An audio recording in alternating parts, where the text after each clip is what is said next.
Well, hello. Welcome to what's going to be a new tabletop simulator playthrough on this channel. I have been eager to try out Monster Hunter World, the board game. It's been out for a little while now. I don't have as much free time currently to go through tabletop simulator games, so I haven't been working on various other board game experiences that I want to check out. But I wanted to get started since I have some free time now on Monster Hunter World campaign. I was able to play with my friends a little bit, so I think we have the gist of how to play it down, and we're going to try and give this a shot. Now, a couple things real quick. My computer mouse is the mouse works fine. I know back in the past I had to get a new one because problems with the clicker, but my mouse wheel on this mouse is like completely gimped. So it works, but then sometimes it doesn't work. So you might see me like shake the wheel like this because it does help a lot. So just a fair warning. We'll probably take our time navigating a little bit just because of that. But yeah, Monster Hunter World here. So this is a campaign style game. We're gonna go through, I guess, a customized campaign of sorts. So currently there's basically two sets. You have the Ancient Forest with these 5 monsters, the Wildspire Wastes with these 5, and then there's this custom expansion pack that adds an Elder Dragon Trio from World and Kuru Yaku. Too bad there wasn't a 5th monster included in that. But this is what's out currently. I've heard that they are adding the, I think, Ice area or Coral Reefs area from Frostborn, so that could be exciting when added. The game also features a wide array of weapons. I don't know if all of them are here because I don't have them all memorized. I feel like they're not all here. There's something like 23 weapons, right? But we have Great Sword, Sword Shield, Dual Blade, Longsword, Hammer, Hunting Horn, the Lance, the Gun Lance, the Switch Axe, the Charge Blade, Heavy and Light Bow Guns, Regular Bow, and my personal favorite, the Insect Glaive. So the way this game works, it's kind of like if you're familiar with Kingdom Death Monster, it's a monster hunting style of board game. I would say maybe slightly simplified in that it's a lot less sophisticated. The campaign, if you guys hang out on this channel, you know I like to do hard modes and self-imposed challenges. There's not really an interesting hard option for this game though. So, there's my mouse wheel not working, by the way. Anyway, this right here is like the hard mode. There's a speedrun campaign. So there's 25 days to complete the campaign normally. You can shorten it to 20 or to 15. Now, I don't want to do that because I kind of want to see what the game has to offer more so than like make it harder on myself due to time constraints. So yeah, normally there's 25 days. We're actually going to be working with a far more generous clock because I'm going to play with both expansions. So if you're adding in the Wildspire Waste expansion, you can see bulletin point 1 here. Add 20 days to your campaign timer. So we're going to do that. We'll have 45 days to work with. And when we select our first quest, normally you always have to fight Great Jagras first, which we're going to do today in this recording session. We'll do day 1 Great Jagras, but we can choose Baroth if we want, as well as Great Jagras. And then the normal rules apply. Now, I won't explain all the rules of the game. I'll describe some things so you'll probably learn if you watch this video, but you know, I'm not really a teacher style of streamer. This is to play for fun, to experience the game, and to share some footage out there for those of you that are too busy but maybe you want to check out the game yourselves and see what it has to offer. As always, that's the kind of stuff I like to do. Now, I don't know what else I was gonna go with that, but yeah, I'll explain some things. I'll explain the basics, but we're gonna roll for 45 campaign timer. The campaign's very loose. I'll take out a character sheet here.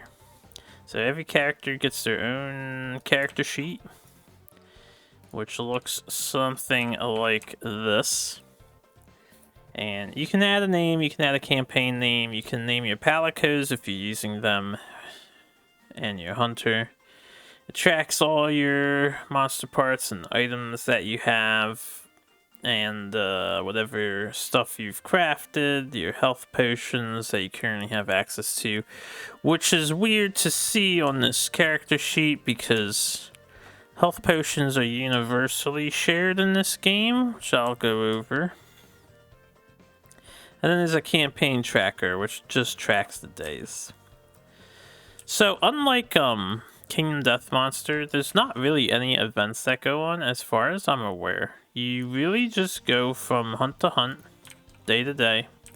You could do these downtime activities as an option instead of hunting as normal. You get to pick 3 of these 5 options here, one of them being meaningless, pet the Poogie. Some believe it'll give you luck, but others think it's a myth. It does nothing in the game, but you can do it if you opt to do downtime activities. We'll probably make use of this for the buffs and be tryhardy, but we'll see when we get to that. But anyway, we're on day 1, so day 45, and I will count this down as our hunts go by. So every 1 hunt is 1 day. If you lose a hunt, you just get to retry it if you want without a cost of a day to you. So the game is very generous. And the win condition, normally, every monster has like 3 different types. We're going to pull in Jagras now because we're going to be fighting it. But every monster has like 3 different kinds of quests. That's my mouse again. 3 quest types to encounter and experience, right? You get the assigned quest. This you have to play the first time you fight the monster. And it's the easiest form of the monster. Then you get these investigation quests and tempered investigation quests. Now, you'll notice that there's 4 listed starting points. In this game, you can only fight the same monster 5 times total, normally. So you get the assigned quest, and then you can farm it up to 4 additional times. Each time starting at a different point. So these investigation quests are kind of shared. You could do like 1 of these and then 3 of the tempered. You could do 3 of the regular and then 1 of the tempered. 2 and 2 split.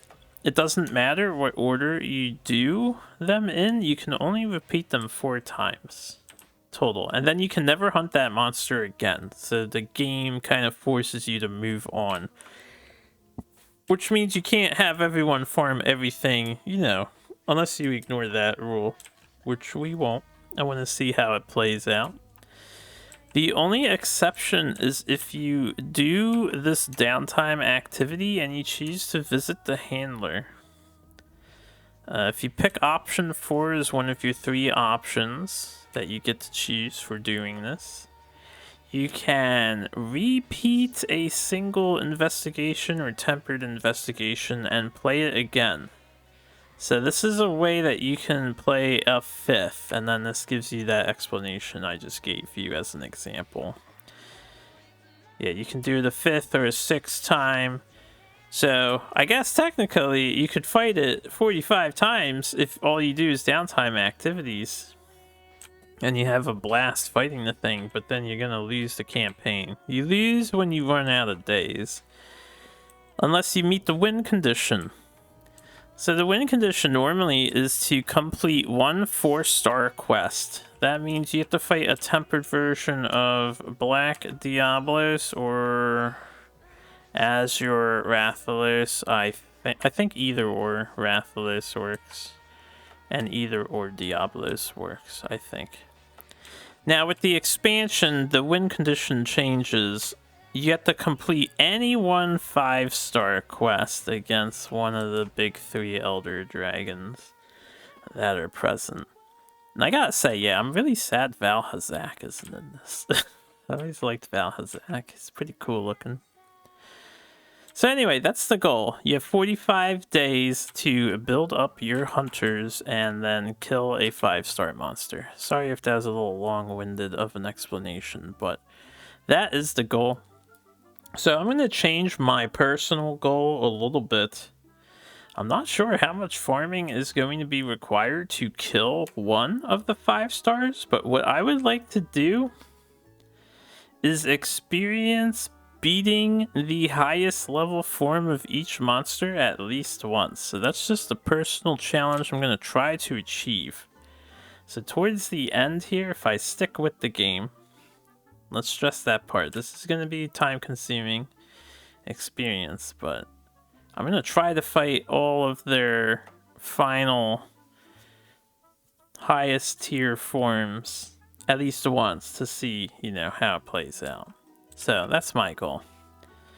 Last thing I'll talk about is what hunters we're bringing to the party. So I figured if we're tryharding, I'm not going to be switching weapons because we're going to want to not constantly refarm parts. It's actually really expensive to craft weapons. You can look on these forge reference sheets, which change depending on what area you're looking into. The top 2 weapons are the same for the Ancient Forest and Wildspire Wastes. So you don't have a lot of weapon enhancements. The game's pretty simple. But you do need a lot of parts to upgrade these weapons. And it just takes a lot of farming. Like if I want to make this Deor's Sagittari bow, we need to get 4 horns, 3 claws, and a gem off of Cushula Deora. And before we can make that, we have to make an ice steel bow first. So, and that requires a Nergigante carapace. So this requires farming 2 separate monsters in order to complete. But you do get quite a few resources. Resources are shared amongst the hunters. Anyway, so I'm probably going to stick with these weapons. We're going Insect Glaive. I like the Insect Glaive the most. We're taking Bow, because Bow would probably be what I play. If I ever get around to trying out Monster Hunter games, more of them that don't have Insect Glaive in them. And then, yeah, I think bow would be the way I go. We're bringing a lance because lances are cool, and I think it'll be nice to have a defensive character in the party. And then we're bringing dual blades as our basic attacker type option. When I played with my friends, I actually played a Great Sword as well as Insect Glaive, so I know how they work. Great Sword is pretty fun. They have they kind of have a mechanic where you want to manage your stamina bar and then do a huge attack when your bar is full for a lot of damage at one single time. So it definitely has that feeling of Great Sword in it. I suppose I'll mention real fast, there's, I don't think there's any rule preventing you from using multiple of the same weapon. But if you were playing this board game live, you know, you have to buy multiple copies to get the extra things. So I figured we'll use 4 different weapons for the variety. Show off more things. But I'm not hyper familiar with everything, so it is going to take me some effort to get used to, what all's happening. But yeah, we'll just take our time with it. This is gonna be a little more complex than Gloomhaven, I think. And yeah, I want to play with one of each hunter because I like playing with the full group setup when it comes to these campaign style games. There is a rule where you can do single player, you play 2 hunters, and you have a palico by your side. But we won't be making use of the palico cards. These are the palicos. If you only have 1 or 2 players, each player gets these, or each character you're controlling gets one of these, so up to 2. And they have crazy strong abilities, but they can only be used once in the entire hunt. So they're one-off abilities that are really strong. You need to time when you use them right, and you just shuffle these, you draw 2, and then you pick whichever one you want for your hunter. So that's how they work. We won't be making use of them though. I will be emptying these potions out, however. We have no potions when we start the game, so that's important to note. I'm just going to lock all these things as well. There are 2 of these carts in the mod. They don't do anything except track your feints, so I'm going to keep one. I deleted the other one. And every time we get a feint, I'm going to bring it next to the board to help us keep track of the feints. And these, like, yeah, these change, which is pretty cool. And I like that they rock. And this mod features some in-game Monster Hunter World model rips, so we can get a great look at great Jagras here. I think all the monsters are ripped from the game. So these are not going to be 1-for-1 stands with the board game piece. I've played the live board game with my friends that doesn't look like this. Anyway, so we're going to get started here. I'm not going to keep rambling on. We have a whole session to play. We're going to be starting with the assigned quest of Great Jagras, because we have to. A gluttonous creature, infamous for attacking monsters even bigger than itself when hungry. It balloons to enormous proportions after each gigantic meal. Beware crushing defeat. We will have to beware crushing defeat. So these are our starting zones. This is where the monster starts. The starting node is marked, and we have a time limit of 35. So you get 35 time cards. I'm going to shuffle them up. We're going to shuffle up the elemental damage cards, although they won't be used in the first hunt. We're going to shuffle this bag of tracking tokens. And then the other thing I want to do is prep our hunters now. So, if you're playing this mod, you can pull out the characters and they're all set up for you. But I'm going to explain how they work real fast. You get a headpiece, which just cracks me up, right? You get the starting headpiece and starting armor. And then starting pants. 2 of them have 0 armor, so they essentially do nothing. They're just wasted cards. It feels like they probably should do something, but maybe you'd be too strong if you had 3 armor in this game off the bat. I don't know. It's just silly to print a card that essentially tells you you do nothing. They could have did the like Kingdom Death approach, where on the character sheet it shows you the basic card you start with here, and then you just put new stuff on top, right? That seems like it would have saved them some resources, but whatever. It's not a big deal. So we have 1 armor. I think that's true for every character, no matter what. And you can see the armor changes location. So chainmail trousers for the lance has the armor. Trousers have the armor on the chainmail set. Okay, and trousers have it. So we have 3 chainmail basic sets, and we have 1 leather basic set. 1 defense each. The other thing is the weapon. Every weapon has a basic start.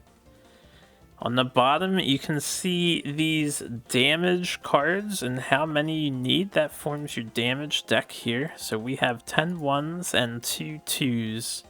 Every time we do damage, we draw one of these. instead of like rolling a dice or whatever, and that forms their damage. And then we just have the starting deck of cards. You know a card is in your starting deck if it has the hexagonal icon on the top left. So yeah, nothing special going on for the dual blader here. I'm going to just draw 5 cards as our starting hand because we're going to need to.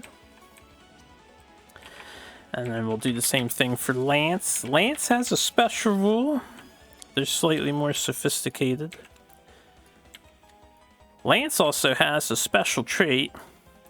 Their weapon itself has 1 armor, so Lance has 2 defense, 2 physical attacks right now. They also have potentially more damage that they can dish out with 4 2 cards. But there's special rule here. I'll go over it when it comes into play. I don't want to do too much information too soon, you know? So bow, another one of the more basic weapons, doesn't have super special rules. You just gotta listen to what your cards say. So that should keep it a little simpler for me. A little less micromanaging. And the bow itself is kind of like Lance. It has 4 2 damage cards to start with, so potential power there. Insect Glaive has an interesting mechanic here. So, if you guys play the game, you know Insect Glaive is, what do you call it? You send out your bug, you get Kinsect Extract, and you bring it back, and you can get red, white, and orange, and they give you buffs. In the board game this exists, it's been simplified. At the start of your activation, you pull one of these cards out, and then you just, anytime you play an attack card that has that icon, let's see if we get one that has white. You do the extra benefit.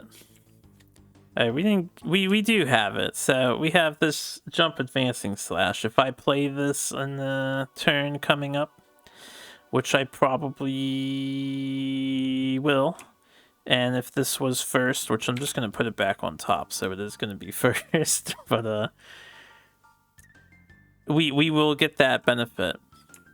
And then at the start of your turn, if you have all 3 face up, or at the end of your turn, if you have all 3 face up, you pick them up, shuffle the deck, make a new deck. So you're always going to go like 1, and then 2, and then 3, and then 1, 2, 3. So every 3rd turn, you're at your most powerful and flexible, basically. So they kind of have a flow on when they want to go in, when they want to activate, and when they can maybe sit back because they're not quite at their strongest yet. I think that sets all that up. So we're ready to hunt Great Jagras. Another thing about this game is it doesn't really have an overarching story. So it's basically the Monster Hunter World story. We're part of the 5th Fleet. We came to the new world to investigate Zora Magdaros or monster behavior in general, maybe scout out new settlements for humans to move to, and yada yada, whatever they're doing. Since we're doing this quest, we have an assigned starting point at number 1, and then a scout fly level of 2 to 5 that we're going to be trying to hit.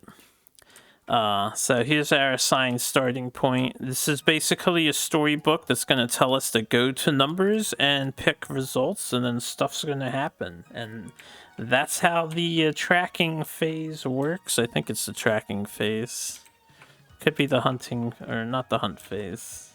I think it's the tracking phase. So anyway, we're going to start here with Great Jagras now. If starting here, the group gains 1 potion. So right off the bat, we get 1 potion. Potions I haven't gone over yet, but basically during your turn, if you want to drink a potion, the group has a collective total of 3 potions at any given point in time. It's shared amongst everyone, so you need to be really tactical with when you use the potions. They are extremely powerful in this game. You get a full heal, and you get a a recovery of your stamina bar. But you can never have more than 3, so it becomes a delicate balancing act of using them and holding on to them. Anyway, I will read the story bits. There's some story. So let me get a sip of my drink and then we'll get started here. Okay. A shoreline near the southwest camp. Oh wait, hold on a second. You know what? Let me see something. Then I'll read.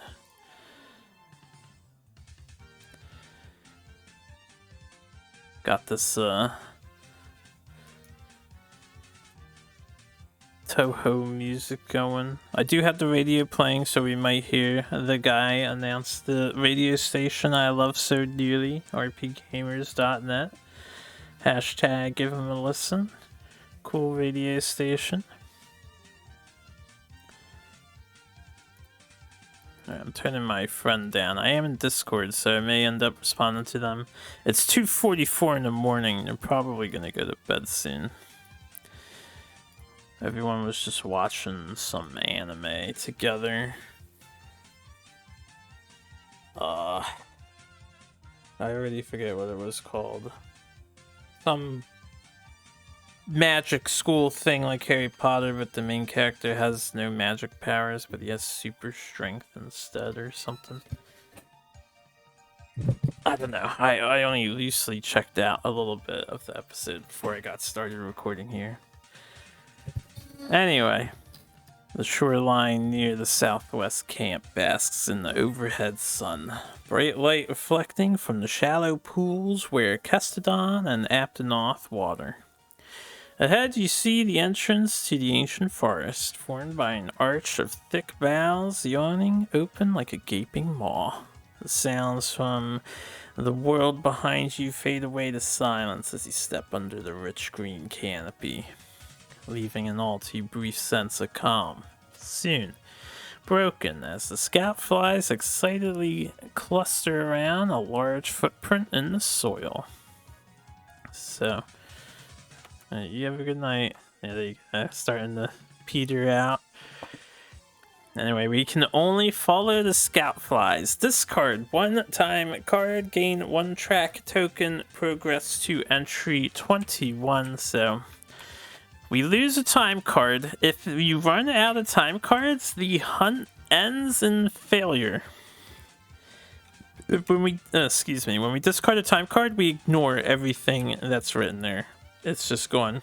So there goes 1 time card. 1 track token we will gain. It's going to be random what we gain. So I'm just going to pull this out and leave it over here on the side. Let me lock this book. And then progress to entry 21. So we're going to find 21. And I'm going to try to zoom in here. You follow a well-used trail. Scrapes and gouges in the dirt and along the trees, betraying the monsters that frequently pass through this way. The gnawed bone of a monster, picked clean of meat, lays discarded to one side. Each hunter gains 1 monster bone medium. So we get 4 medium monster bones. Each hunter is every individual.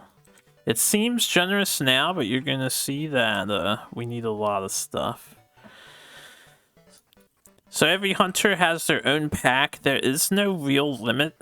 Basically, every player would have these sheets in front of them, and you wouldn't have these tokens. These tokens are a cool addition for the mod, but you would just track what you have. And we have 4 monster bones. There is no limit, and resources can be shared. You can trade resources. You can't trade armor and weapons, though, I think. You might actually be able to trade weapons. I have to double check that. But anyway, since resources are shared, I'm just going to add them here into our collective piles and loosely keep track of what we've got this way. Anyway.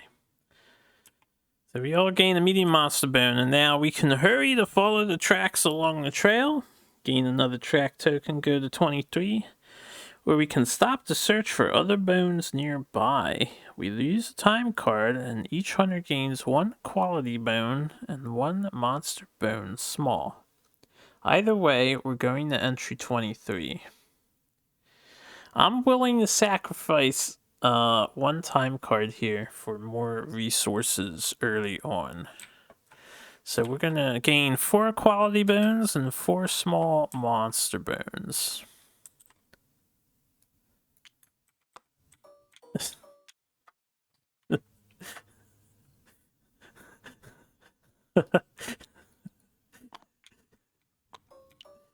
I'm sorry, laughing at my friend because my one was explaining programming stuff and the other one disconnected.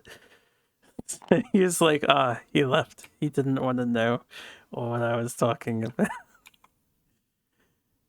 Alright, so we have some stuff. We have some nice bones that we've collected. Another time card is gone. Is he gone again? Alright, there you go. The 23, hold up. Ugh, fix mouse, fix. I don't want to pay for yet another new mouse just because the wheel on this one kind of sucks. So I'm going to endure for as long as I can feasibly tolerate enduring. Anyway, the trees ahead are far older and have... Hold on, I just noticed the music stopped playing. Let me fix that. There we go. The trees ahead are far older and have considerably thicker foliage. It would be exhausting to back through or hack through. I actually can't see if that's a B or an H from where I am. Shit. Alright, anyway, alternatively, a trail of ore along the path leads to a large cave opening in the distance. You might search there in hope of finding your prey's den. Discard 1 time card. Each hunter gains 1 carbolite ore and 1 macalite ore. I can cut your way through the forest, discard 1 time card, go to entry 12, or backtrack to the cave entrance, losing 2 time cards and going to entry 7. Alright, so we're down 3 time cards already. It seems... Honestly, it feels dire to me, because there's only 35 time cards in that deck. It feels dire. We're getting 4 carbolite, 4 macalites. I'll just copy these. 2 stacks of 4. There's carbolite. It's macalite. So some nice basic resources on this first hunt being found.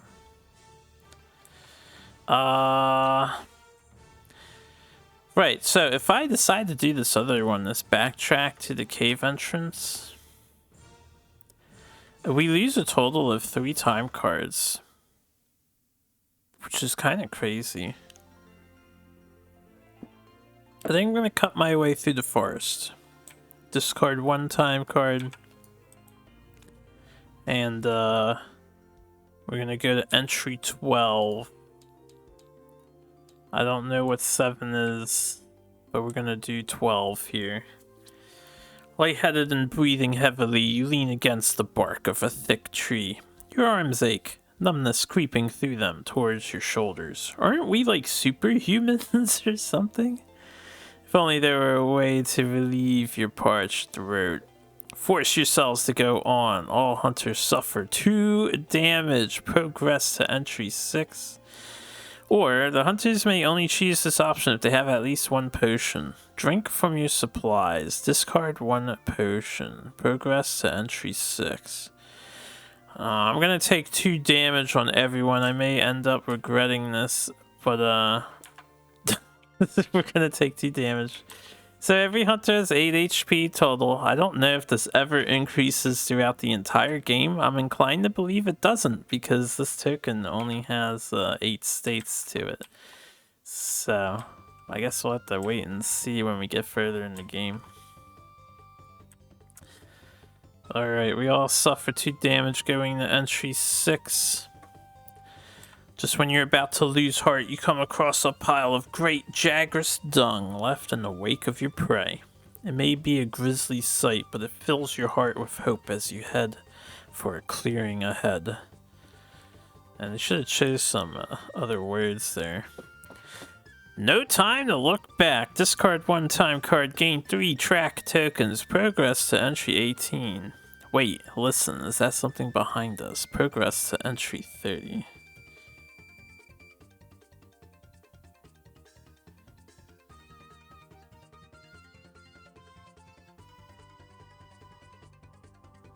No time to look back, I'm gonna say. Let's gain 3 track tokens.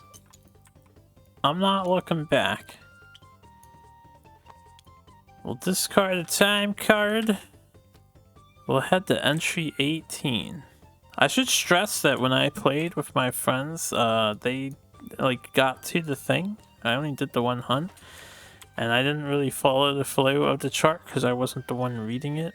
So this is all kind of like new to me-ish. I think entry 30 might have been fighting the monster right there and then. It's good to pick up some of these tokens though for benefits later.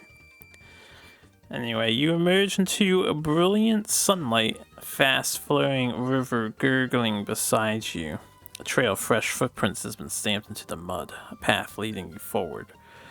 Follow the tracks. Discard one time card, gain 1 track token, progress to entry 28. Or stop to examine them more closely. Discard 2 time cards, discard 1 track token, progress to entry 15. Oh my. Is 15 going to be good? 15 is over there, I should zoom in. I don't want my eyes to wander.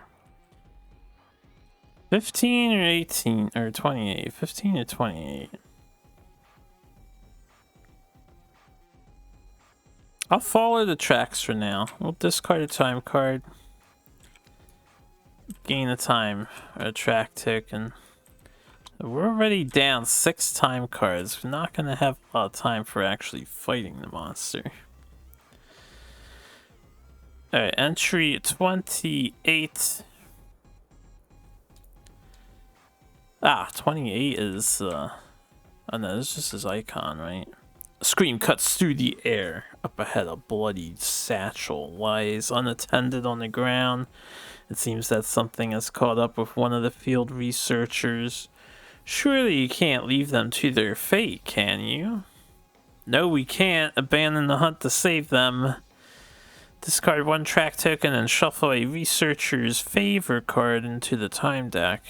Progress to 15. This is going to get me to 15 anyway. Yes, we can! Search the satchel, head for a safer location. Discard 1 time card. Every hunter gains 1 coral crystal and then adds 1 potion to the pool.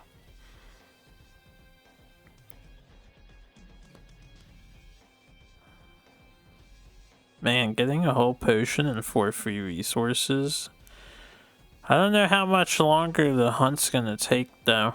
I don't want to run out of too many time cards because it's actually quite a challenging game from what I experienced. I think we'll help the researcher here. I'll discard a track token. So discard this one. And then shuffle a researcher's favor card into the time deck. Go to entry 15. So researcher's favor, if I'm not mistaken, is a red time card. I'm gonna need to pull out the red time cards deck and there it is, researcher's favor, and this will get added to the time deck. Let me double check that. So I don't read it right now, right? Researcher's favorite card into the time deck. Shuffle. So there's no guarantee that we will actually get that card to proc. There are, the monster is pretty good at milling time too if he decides to run away, like in the game. The runaway card is really brutal. Anyway. The light has begun to dim, the sun setting behind the tall trees on the horizon. If you plan on maintaining the hunt, you'll need to race ahead, or you can make camp for the evening and resume tomorrow. We can't waste any time. Keep up the chase. Shuffle the Rush Advance card into the time deck. Progress to entry 30. Or strike camp for the night. Discard 2 time cards. All hunters heal to full. Progress to entry 19. What about this researcher that we were supposed to help? I don't want to waste additional time cards. We're already down. We're down to 30. We could get a free full heal at the cost of 2. I'm gonna do this. I'm gonna play it the long way. We'll strike camp for the night. Discard 2 time cards. I just want to see where it takes us. And we get a full heal, so everyone's back at 8. So the reason why we're doing this is for this heal, honestly. The monsters pretty much one-shot you. Barely they don't one-shot you, but a lot of their attacks do like 7+ damage. So with their armor, we can survive a hit. If we're all at 6 HP, we can't even survive 1 hit, and it's a big deal to be able to, I think. At 19, a new day dawns over the ancient forest, revealing fresh footprints through the morning dew. Your prey is close, and for a moment you wonder if you are the hunter or the hunted. If the group has 4 or less track tokens, gain 1 track token. Progress to entry 30. 4 or less. Well, we have 4, so I guess I gain 1. Alright. And then entry 30. A deafening roar is your only warning as you suddenly find yourself face to face with your prey. Now's the time to fight this terrifying adversary. Reveal your tokens, check the Scoutfly level, begin the hunting phase. Okay, we took a nap and then Jagras is like, I'm here. Alright, we have 5. So if you finish a great Jagras adventure with equal to or fewer tracks than the minimum Scoutfly level, which was 2, add forward roll to its behavior deck. If you finish a great Jagras adventure with more tracks than the minimum but fewer than the maximum, add Jagras Spit to its behavior deck. And if you finish a great Jagras adventure with equal to or more tracks than the maximum Scoutfly level, add Retreat Swing to its behavior deck. Alright, so here's how this works. The only thing all this tracking did, and I'll leave these out here for now. Monsters have 10 attacks. They technically have 11. You get these 3 options with this icon in the corner. This is the tracking icon. And Retreat Swing is the one that we just earned, so that gets added to the deck and shuffled. The other 2 are not going to be used for the remainder of the hunt. So we're ready to get started on fighting this guy. The mod already set things up for us. So we have Great Jagras. There are 2 forest tiles, which I could double check on the setup. Yeah, 2 forest tokens. So I'm going to be trusting the mod to be accurate. I don't see why it wouldn't be. If you're standing in this terrain, this is a shrub or something like that, then you get -4 threat level, which is something else that we need to do. So these 4 tokens that I just put in this bag, and I'm gonna move all this, I think, up higher so I have access to this a little more easily. Player aid and the hunter tokens and these 3 status token generators. I'm gonna bring these over here just so I have better access to the stuff. Alright, but hunter tokens. So at the start of a hunt, everyone, I'm just going to go left to right, gets a random threat value from 5 to 8. I know, it seems weird. There's no 1 to 4. But this shrubbery thing gives you -4 threat if you're standing in it. So you can kind of figure out how that sorta works with these number ranges instead of like 1 to 4. So, the monster will target people based on proximity, usually.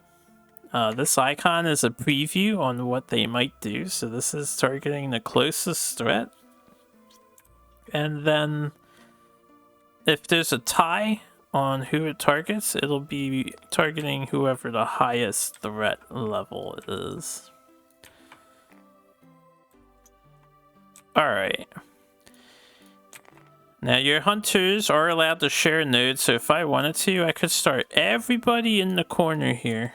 But that would probably be a pretty bad idea. I'm going to start Lance right here. I'm going to start the... Alright, I'm going to start him... He's snapping in the place, and the token was kind of not... Actually, yeah, this guy was snapping.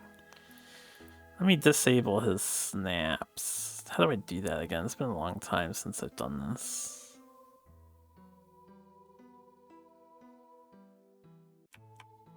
I'm blind. Toggle. Snap. No, snap. Make sure our hunters can't snap. We're going to be sticking with them, so if I do this now, I won't have to do it later.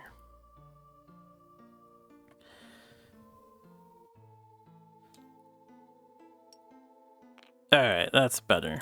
So we're going to start him there. We're going to start the insect laver there. We're going to start the bow. I think over here, because I don't want to be too far away. We'll start the dual blader here with the bow. I think this is what we'll do. I don't really have a plan overall. I'm going to check our guys' cards, though. Cards are pretty easy to translate.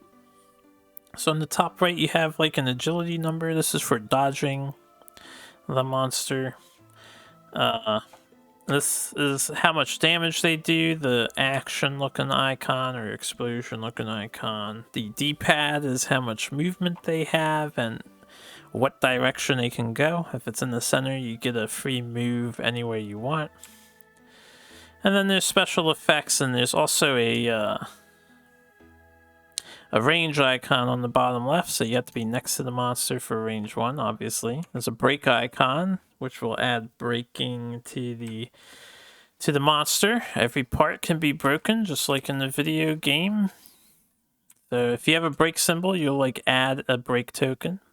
And when you match the break value, you will break that part.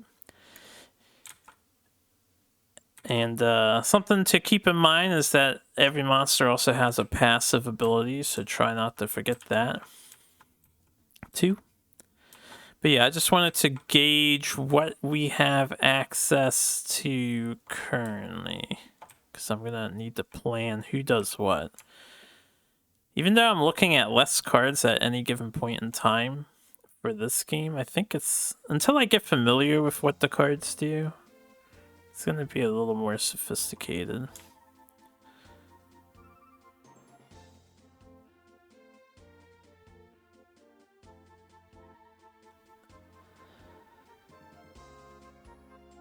Interesting. So I have 2 counters inside here. We can really tank up with the lance.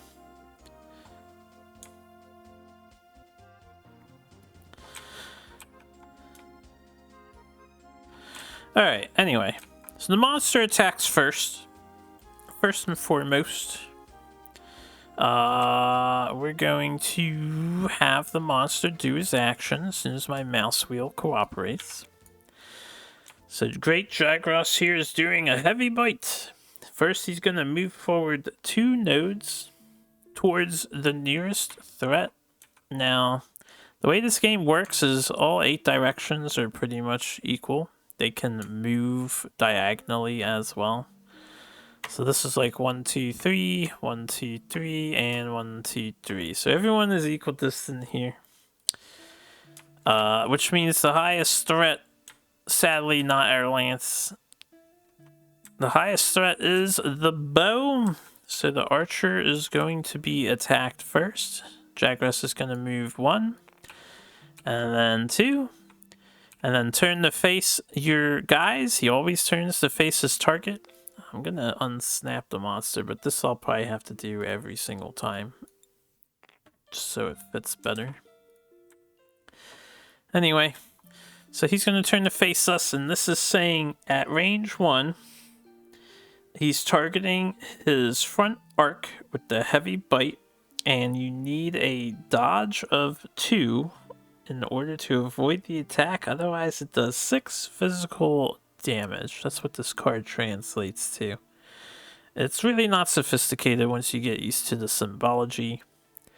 And this heavy bite does hit everybody in the arc, everyone in the front arc range, not just like a single person. So both of these characters here are in potential jeopardy of getting hit. Let's take a look at our options if we have anything fancy to do. We do not have anything fancy here with them, so they may want to consider dodging. And the archer also does not have any fancy cards, so they may want to consider dodging as well. So for the archer, I'm going to sacrifice the charge sidestep. It has an agility rating of 2. It matches the monster's attack rating, which is on the bottom left, a 2. Play this upside down. You can also play multiple cards. If I wanted to, I could play 2 1s instead of the sidestep, but you start to fill up your stamina bar when you do this, which can be dangerous. So we're going to dodge with our archer. Now, for the dual blades, I can also dodge if I want to, and I think I do want to, so I will also spend a dodge here. That means nobody takes any damage. We both do rolls. Now, when we do roll, when you do this dodge action, you do get a chance to move to any adjacent node as if you're doing an actual dodge roll. I think up to your agility value. Let me double check that, because now that we're dodging 2, we might be able to move 2 spaces. Let me double check that.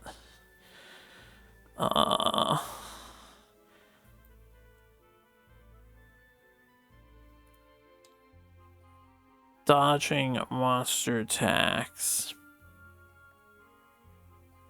Moves the number of nodes up to the agility of the attack cards played to dodge. Yeah, so we can move. We don't have to stay standing here. So let me just, this is where all the planning comes in. Draw 1 thing, gain 1 break for the next attack card you play this turn, which inflicts damage. Same thing. This attack card ignores monster armor. So I can get in the back. Let me check the card. So every monster card tells you how your next turn is going to play out. So we can activate 1 hunter in response to this card. 1 hunter will get an action, and they'll be able to play 3 cards. That's what the 2 icons on the right means. It's how many hunters can activate and how many cards that can be played in response to this action happening. So I need to figure out who I want to activate at the end of this turn. Draw +1 damage if this is the first attack card you play this turn. You may move your hunter 1 node before drawing damage cards. If you do, draw -1. Alright, we would rather not do that. But we can do a lot of damage with this character because we get to play 3 cards. None of these have combo variables, so I can play all 3. And then Feint we can play without putting on the stamina bar. It doesn't count towards our card limit for the turn. You can play discard cards at any time. So we can do a pretty powerful turn. I think we will go with them, and since we're breaking, we want to look at what possible perks we can gain from breaking. So if we manage to break the monster's tail, you want to look at the light gray area when you're looking at this chart. They will suffer 5 extra damage, and Jagras' tail has 1 armor, so that's a consideration to make. If we manage to break the head, any behavior with water will inflict physical damage instead of water damage, so it can be good to break the head as well. And if we break the side, there's no benefit to us, but we will gain extra resources at the end of the hunt if we break the claws. I think I want to stay in range of breaking the head, so what I'm going to do is have my dual blader move here. And I'm going to have the archer move 2 spaces into the forest tile here with their dodge too. Alright, so that was all just heavy bite and the agility cards. Now it's our time to activate. I think I'm going to activate my dual blader. So we flip their thing upside down. They get 1 activation. Only characters with green showing can activate, and when all of them are down at the start of your turn, then they all get flipped face up again. So you have to really plan out how you're going to approach your turns. And now we get to play up to 3 cards on the stamina bar. So, let me just double check this thing. I'm pretty sure the way this works...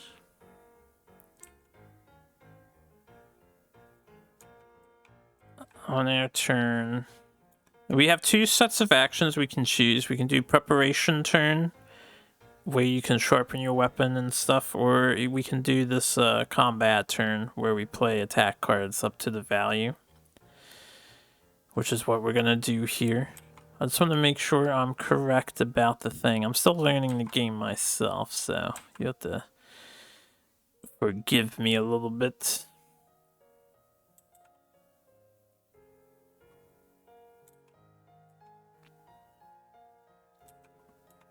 Where's the I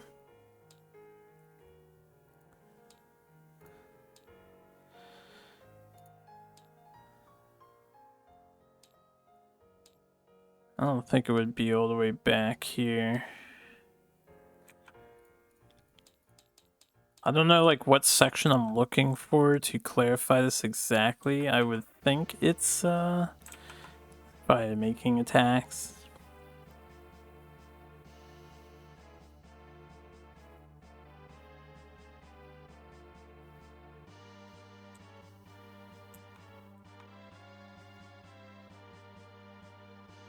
Where are the card types? I'm looking for the card types. Not types of quests.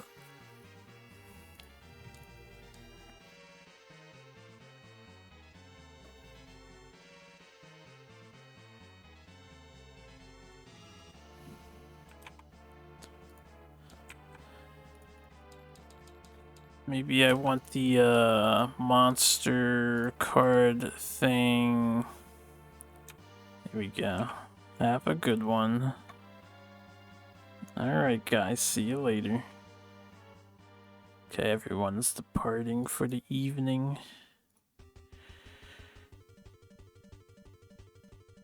Yeah, it's face up on the stamina board.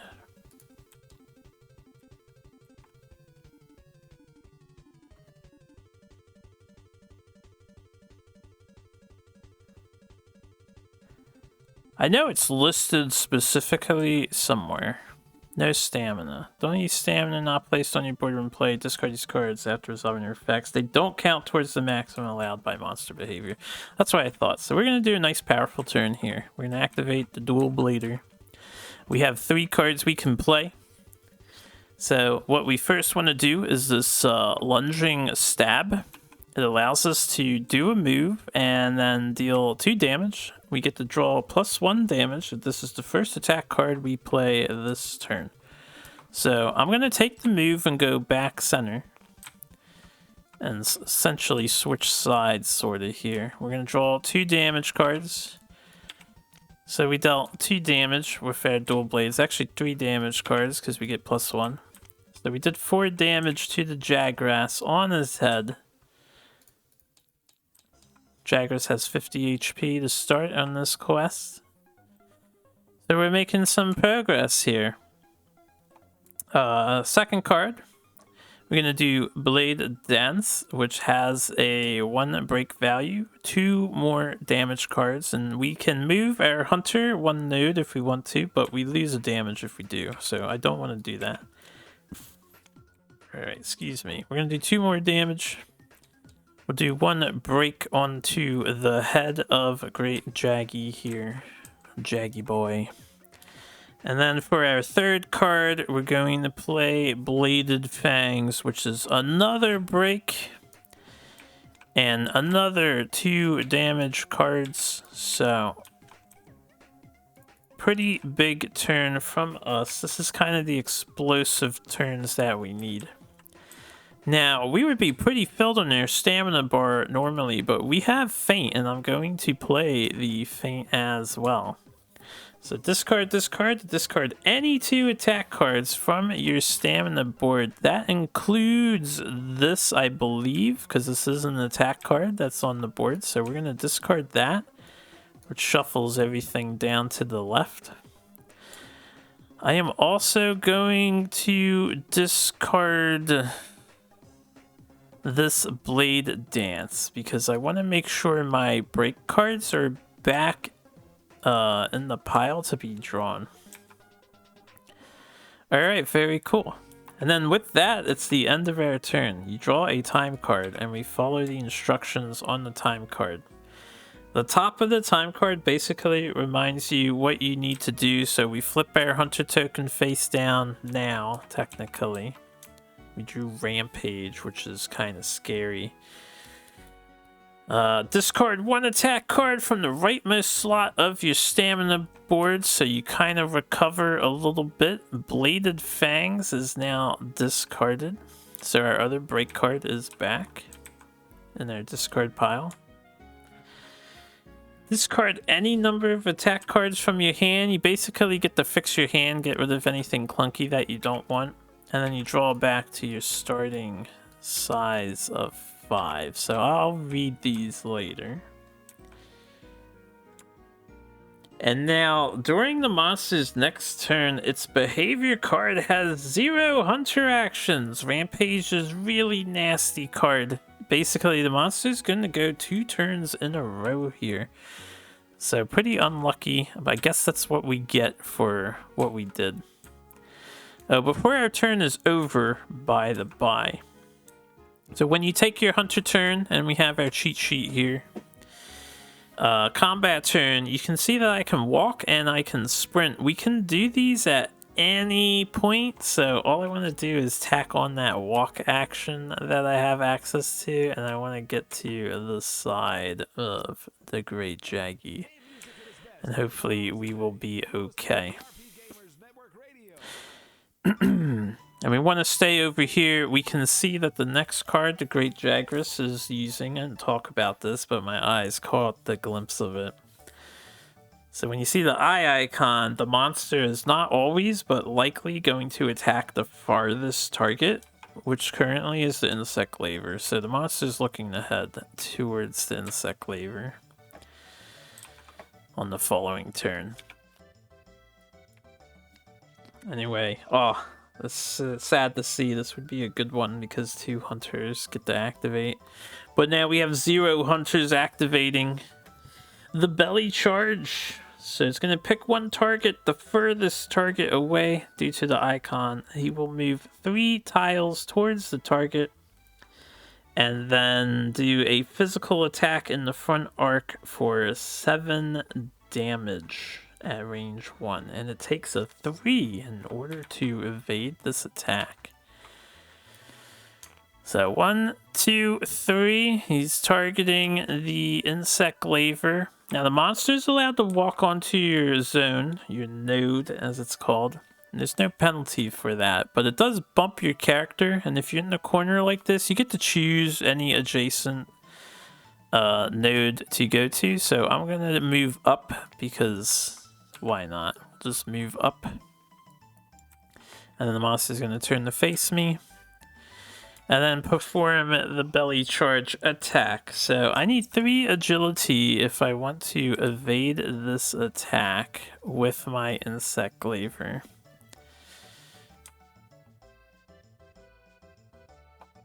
I can get away with that.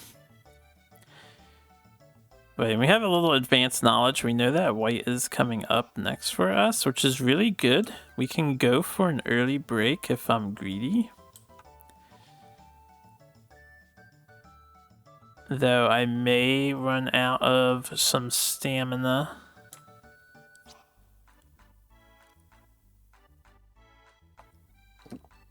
No one's activating here. I could take this attack. We could take, it'll be 7 minus 1. We have 1 armor. It'll be 6 whopping damage, so you guys can see how problematic this is. The next card is targeting the furthest character, so the insect laver will not be hit twice. There's a 3-way tie currently. The one with the highest threat, I'm guessing, is the dual blade. Yeah, dual blader has 7 threat. The bow user normally has 8, but currently they're down to 4 since they're in that tile. Do I take this hit? See, the thing about this game is you really have to manage the stamina board. It's like imperative that you do so. And while I could spend a bunch of cards to dodge here, I'm going to be choking up my ability to play cards in the coming turns. And it's not easy to clear your stamina board if you do a lot of dodging. I think I'll take this first hit.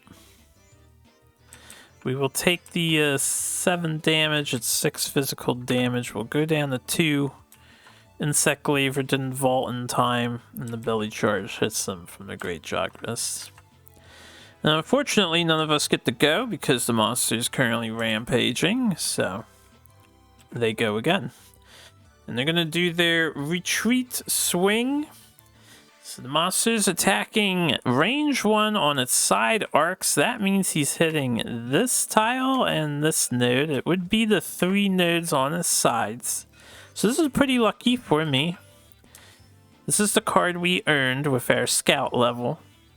No one's on the sides of this thing, so nobody is getting hit. And then the monster's going to pick his target and move 2 away. Now, I want to point something out here. These cards give you a potential clue, but you can see that this one lied to us. It said it would target the farthest, but he's actually targeting the closest hunter with the cards. So the monster behavior cards can kind of cue you in to what's going on, but you really need to get familiar with the monster deck to know how they work. This is actually a good card to pay attention to. If you see the eye and you know retreat swing hasn't been used yet, you may know the position accordingly to avoid this card. So nobody gets hit. He's going to run away 2 spaces. The closest threat is Insect Glaive, so he's just going to pick any node nearby and move backwards. Since he's against the wall, he's going to probably go here and then here to get away from us, which will displace our Lancer 1 zone. And then he's going to face his target, which is this guy. Now, if he can't line up with the target directly, you choose which direction. So we're going to choose the right direction for facing. The arcs should always be aiming towards nodes. You can see the arrow icons. Alright, and now we can activate 2 hunters, and each of the 2 hunters can play 3 cards a piece. It would be a decent turn to activate the Lancer. Especially since he's targeting the closest threat potentially. We would ideally like the Lancer to get hit here. Although the dagger is going to get hit, but we can't activate the dual dagger again until everyone else goes. We can also activate the insect laver. We get a free movement. We have 2 breaks on the head, and unfortunately this is a little oversight, but after we shuffled and I drew the example card explaining, we know white's on top, and white's cool because it adds break value, so I could opt to break the head right now, which is a pretty big deal. Oh, something else, like the passive ability. So I forgot to incorporate that. That's what makes this guy an interesting challenge. Anytime he deals 1 or more damage to a hunter, he regains 1 lost health. He did heal when I let him hit my guy on that turn. We should have plenty of cards to deal with the Jaggy, though. Yeah, I'm gonna go for the head break. This is a little foreknowledge, but... So we'll activate the insect laver. We have white insect extract, so any cards with the white bug icon gain +1 break, or we may move our hunter 1 node before drawing damage cards. That's if we play a white card. You get like a free movement in front of the damage. Now I'm going to move my insect glaive over here with his free movement. Again, when you start your turn, you get to pick either prep turn or combat turn, and you basically get to do these actions in any order you want out of the 3 options on combat turn. So we're just going to play some attack cards. We get 3 that we can put down here, which is very significant. All right. What I'm going to do now, this card has a new feature on it. It's a combo feature, so some cards combo. If you see a thing here, you can't play this card from your hand unless you have that many face-up attack cards on your stamina bar. So we can't use that yet. We do get 3 cards to play though, so we're just going to do a thrust first. No red extract, no benefit. We draw 1 damage card. We do 1 damage. So we get a little thrust poke. A little revenge. I'm going to do a rising slash combo. Now this is 1 damage plus break since it is a white card. So it'll be another 1 damage to Jaggy's head. And this is the 3rd out of 4 breaks. It's really good to focus these if you can. The monster is able to recover breaks away, so if you're lax on it, you could get a little screwed, like my friends and I were when we first played. We didn't break anything until the very final turn. We got just the tail or the claws or something. And then I have at least 1 face-up card, so we'll finish with our jump advancing slash. 2 damage cards, 2 more damage, another white card for another break value. Onto the head, since we're in the front arc here. When you're on a diagonal or equal with an arrow, you can choose either arc to hit. I'm going to just focus the head. So we have broken the head. It gets this red marker. Can't put any more break tokens there. And now anytime that the monster does water damage, it's going to count as physical instead, which is good because none of us have water resistance whatsoever. Also, that's 1, 2, 3, 4. I didn't add this 2 damage to the health. So we're at 39. That was our first hunter, 3 cards. This gets flipped face down. We draw the time card, which tells us to do all that.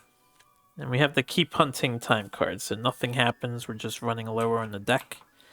If this deck runs out, your hunt ends in a failure, by the way. So we have 26 cards with which to kill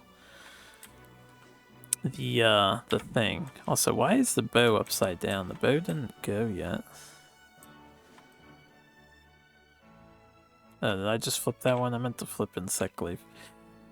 So that goes down. I can discard cards before my turn ends. I'm going to choose to use this vault. I'm going to use it to hide in the grass with our character. And then I'm going to get rid of the other vault because I don't want it in my hand right now.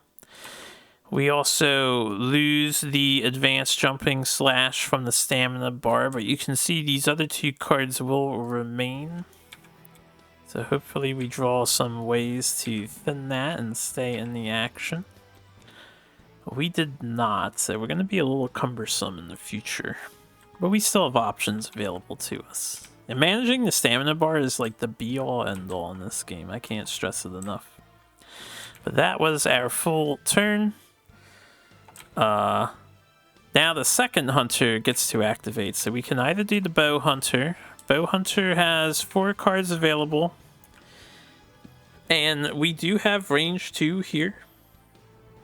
We can also see the side of Great Jaggy, and we can make sure that we work on breaking either the side or the tail.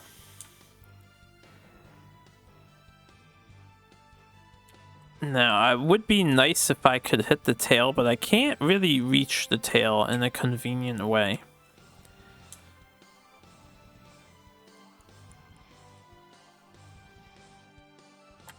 Now, alternatively, we could also set up the defense with the lance. We have 2 counter thrusts I can establish. These go on the stamina board, but then they get removed from the stamina board if we're attacked. We have a high thrust, which is another break card. We have a guard thrust. When this is face up on your stamina board, your 5 resistances are doubled. Unfortunately, 0 times 0 is 0. And at the start of your next turn, this card gets flipped face down. We have to combo into this. And then Power Thrust requires 2 combo pieces. While this attack card is on your stamina board, when you are attacked at 1 range by the monster, draw 1 card as if you attacked it, and at the start of your next turn, you flip this card face down. So, a lot of defensive counters here.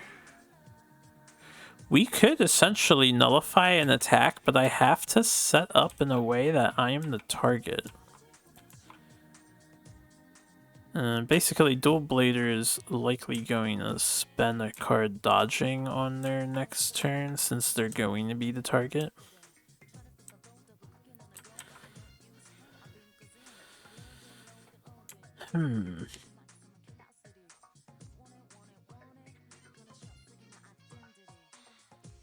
It's very good to use this high thrust card early. So the Lance's special ability is after you resolve an attack card.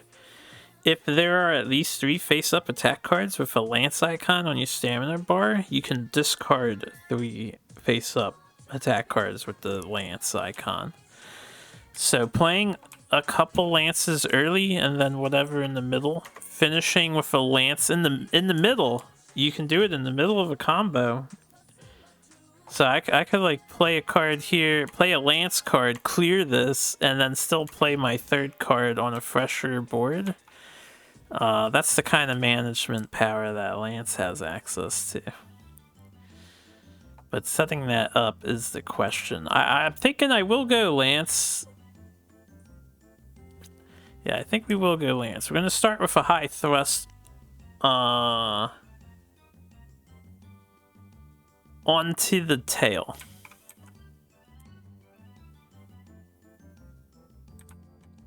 I do get a free movement. I could actually just hit the side, right? We didn't get the side at all yet. Yeah, I could hit the side since the tail has 1 armor.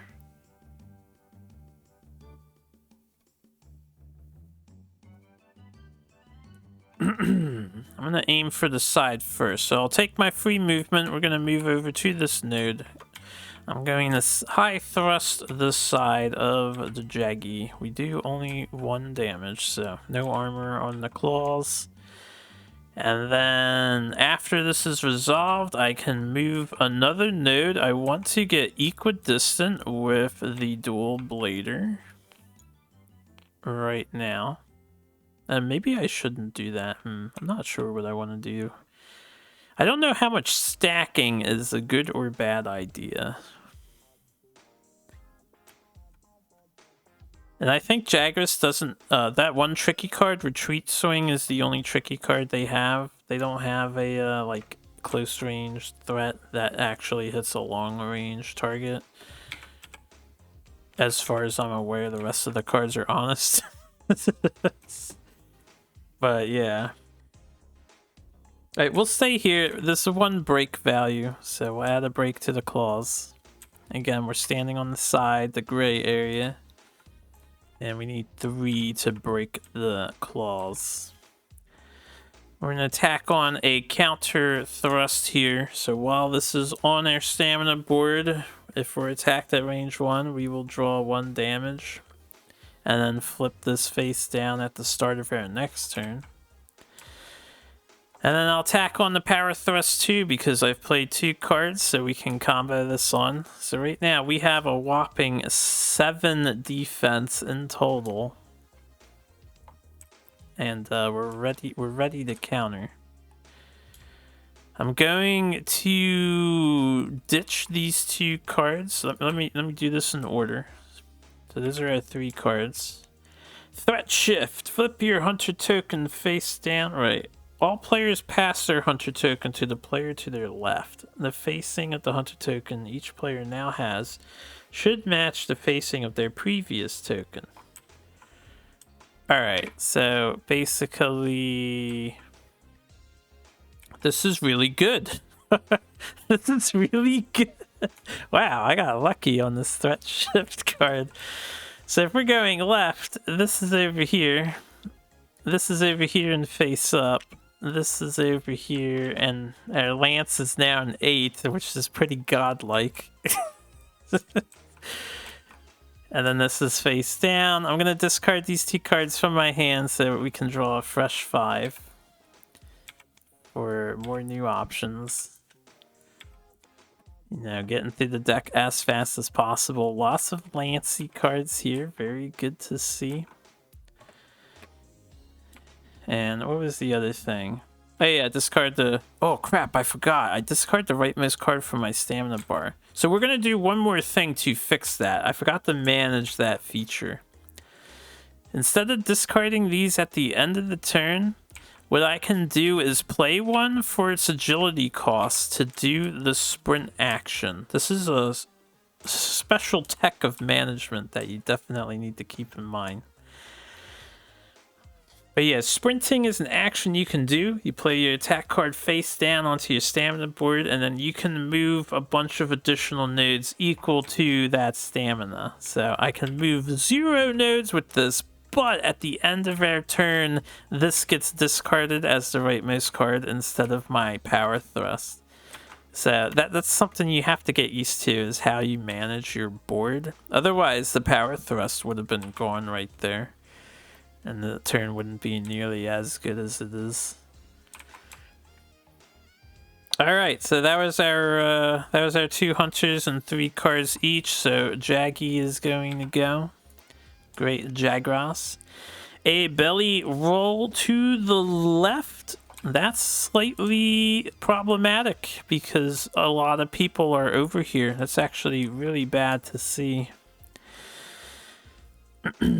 And this is a long-range hitting card. So first, Jagras is going to move 1 tile to the left, but his target is going to be the lance, so maybe this won't be so bad. So first, he's going to turn to face the lance, which is here. And then he's going to move 1 tile to the left, which can be this way. Turn to face the lance again. This isn't as bad as I thought it was, because they thankfully faced their threat first. This card, this threat shift just saved us from a disaster. I think getting lucky is a big part of this game, and probably something that makes it exciting. I didn't even know this threat shift card was a thing in the game. Not seen it before right now. But this belly roll is a nasty card. You can see it has a range of 2, so he is hitting up to 2 nodes away in his side arc and his front arc as well, which is still not good. So that means the dual blader is getting hit. And these guys are getting hit too. He's still hitting everybody. It's not ideal. And this has a dodge value of 3. It is 7 whopping damage.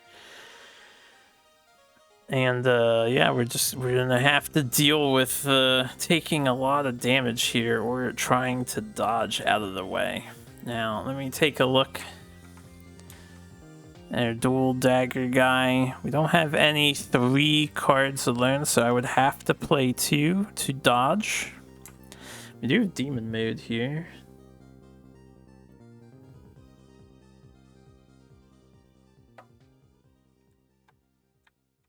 Demon mode is not good right now because we're almost so this is like your weapon sharpness. We almost need to sharpen our weapon. We can go for just breaking more parts as our main focus.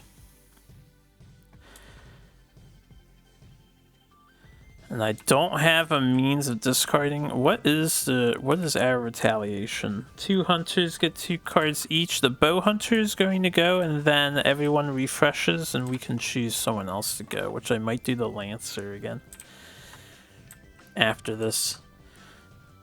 So I think I'm gonna dodge. We're gonna actually ditch demon mode. So that's 2 agility, and then we need 1 more.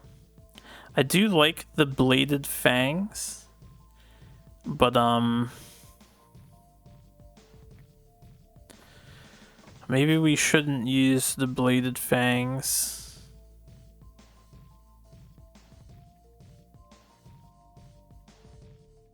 And round slash will give us some extra flexibility. I guess the double slash will use that as well. So you can see we've cluttered our board quite horribly just to perform this dodge. Now we can dodge up to 4 tiles away, thanks to how the, what is it, countering monster attacks thing is, right? It's up to what we're dodging. Whoops. Well, that's too far forward.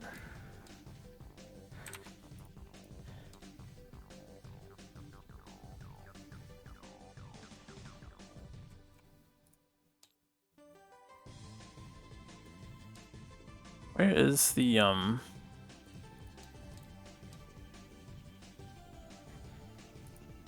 you think it would be before this tab, before the suffering damage, that you can evade, but it's actually here. Yeah, up to the agility of the attack cards played. So we can run 4 entire tiles. What is dual blades new thing? 5? Alright, we're gonna dodge I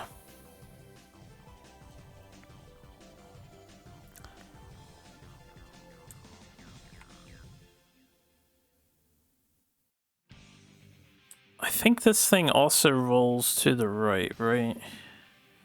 So since he just did his left roll, I'm gonna go 1, 2, 3. We'll come on to this side of the monster. Now, we're still in range with the attack, but we count as dodged. You can still stay within the nodes. Yeah, the game's not, it's not like, oh, I have to get out of this range to hit, which is hitting all of this, by the way. It's a huge square AoE. I don't know why this belly roll hits so far. Now, the other thing to note, if we don't dodge and we take this hit, we do get stunned. Stun is pretty nasty status effect. For hunters, if we're stunned, we choose one attack card from our hand and place it face down on the stamina board if possible. So it really messes up your stamina management, even more so.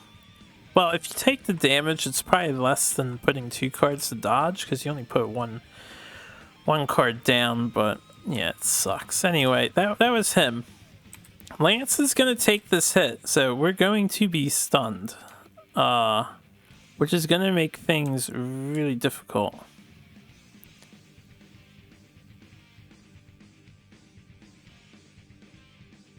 For us. So I'm probably going to need to take a preparation turn.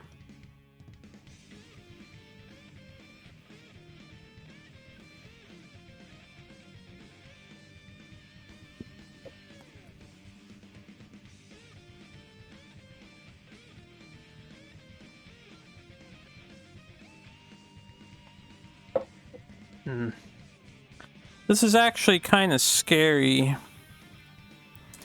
So how do these work? If we're attacked at the start of our next turn, they just get flipped face down. And because I get stunned, I'm going to lose out on my ability to filter my rightmost or 3 lance cards. The stun's actually kind of really screwing us. And if you're out of stamina slots, we can't play attacks. We basically just skip a turn. And hope that we draw a really good card to refresh off of. I'll worry about the lance in a moment. They might be out of commission. So we need bow and insect glaive to dodge as well. Or take this hit and get stunned. I think bow is going to take this hit. We would have to play 3 cards in order to dodge this attack. So we're going to take this hit. It is bringing us down to 2 HP, right? 7 damage, 1 armor is all we have on our chainmail trousers. That's the nasty bit of being in the front arc, and the front arc incorporates this, unfortunately. Maybe I should have positioned, if I was like just here instead. Oh well, lessons learned for next time. We'll ditch this shot card. How many cards can we play on this turn, actually? Get to play 2. I'll ditch a power coating. Ditch a power coating for the stun. So, yeah, bow hurts. Consect glaive. We can dodge, but it's going to cost us 2 cards. Can't afford to get hurt, so I kind of have to dodge. That's how bad this is. Alright, we're going to sacrifice our other jump advancing slash to dodge. We do have 2 face-up cards, so I could just do this descending slash, which is a turn ender card, by the way. If you see this orange bar instead of a straight yellow, when you play the card, your turn just ends. So you have to be wary when you play these. We'll ditch the wide sweep because it's just a basic card. So we dodge the attack entirely. Since we get to move. Where do I stand? It seems like it's not the best idea to have everyone aligned on the same node. So I'm going to move 3 into the other bush tile. We'll try hiding over there for now. The archer took the hit, and now the lancer is going to take the hit too. So let me double check the monster causing status. Rules in specific. So when it damages a hunter, you suffer the status. What if I 100% block the damage to 0?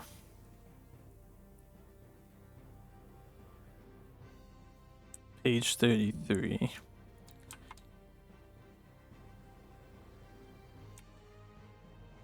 Oh no, that was page 33. Armor.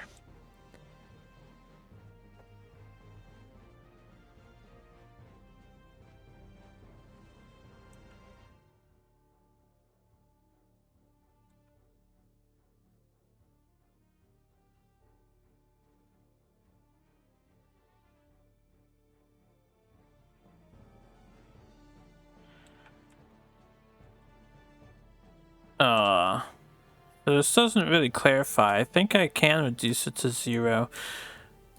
Where's monster armor? Damaging monsters. Because I think monster armor, yeah, reduces to a minimum of 1. So this is a specific difference that's not mentioned for humans. I would need an FAQ because I actually don't know how this works. If I reduce the damage to 0 and I'm taking no damage, do I not suffer the stun? Because this is actually like a super huge deal if I suffer this stun or not right now.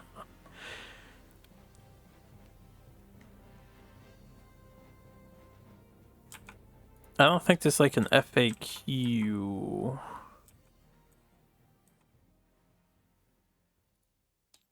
On the back of this book.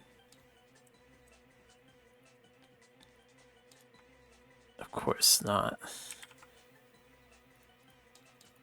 I don't think, unlike Gloomhaven, this game is newer, so there's probably not a huge FAQ I can look up. So I'm probably gonna have to house rule it, and I'm honestly inclined to rule it in my favor here. Not just for the advantage it provides, but it makes sense in my head. Monster status explicitly is stating if the monster deals damage, and then we suffer the status when it damages a hunter. So if it does no damage to the hunter, it would make sense if we do not suffer the status, right? So that's how I'm gonna play it, just based on these rules. I don't think there's an extended FAQ. I'll look into it, not when I'm recording here, so we're already at an hour and a half on this recording, so we do want to keep the pace going, and we have a long fight ahead of us still. So he's doing 7 damage to the Lancer. We have 7 defense, 5, 6, 7 with these cards. So we will take 0 damage. And while this is on the board, if we're attacked at range 1, which we are at range 1, even though this is a 2-range attack, we're still next to him. We draw 1 damage as if we attacked at the start. Oh, as if we attacked it, yeah. So we're getting 2 damage off here. And we're doing 4. Now, let me read Gluttonous. So each time this monster deals 1 or more damage to a hunter, it regains 1 lost health. I believe we allowed it to hurt the, no, Insect Labor Dodge. We allowed it to hurt the bow. So he did heal for 1 HP on the bow due to Gluttonous. We have 35 health left on the Great Jagras. Man, this belly roll card was really nasty. Okay, but we're done, hopefully. 2 of our hunters get to activate. The bow has to activate. We get to play only 2 cards in response to this. So we are going to do a power coding. Draw +1 damage, gain +1 break for the next attack card you play this turn, which inflicts damage. We are going to do an arc shot. Actually, I could save the arc shot and just do a regular shot, right? I'm not in range of the tail, which is what has the armor. I'm only in range of the claws, so yeah. We'll save the other card. We'll do a shot. This will be a 2 damage, 1 break token onto the claw. So we have 2 break tokens there. We need 3. Draw 2 damage cards. Deal 2 damage. Very simple turn. that is the end for the bow user. We will draw a time card. We need a really good time card here. We got another threat shift. Alright, so... threat shift, shifting the threats once again.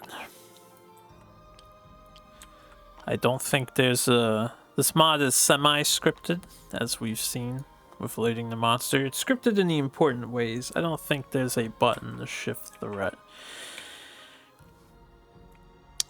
We can, well, fix the radio, which decided to freeze. Discard our rightmost stamina card, which is going to be shot.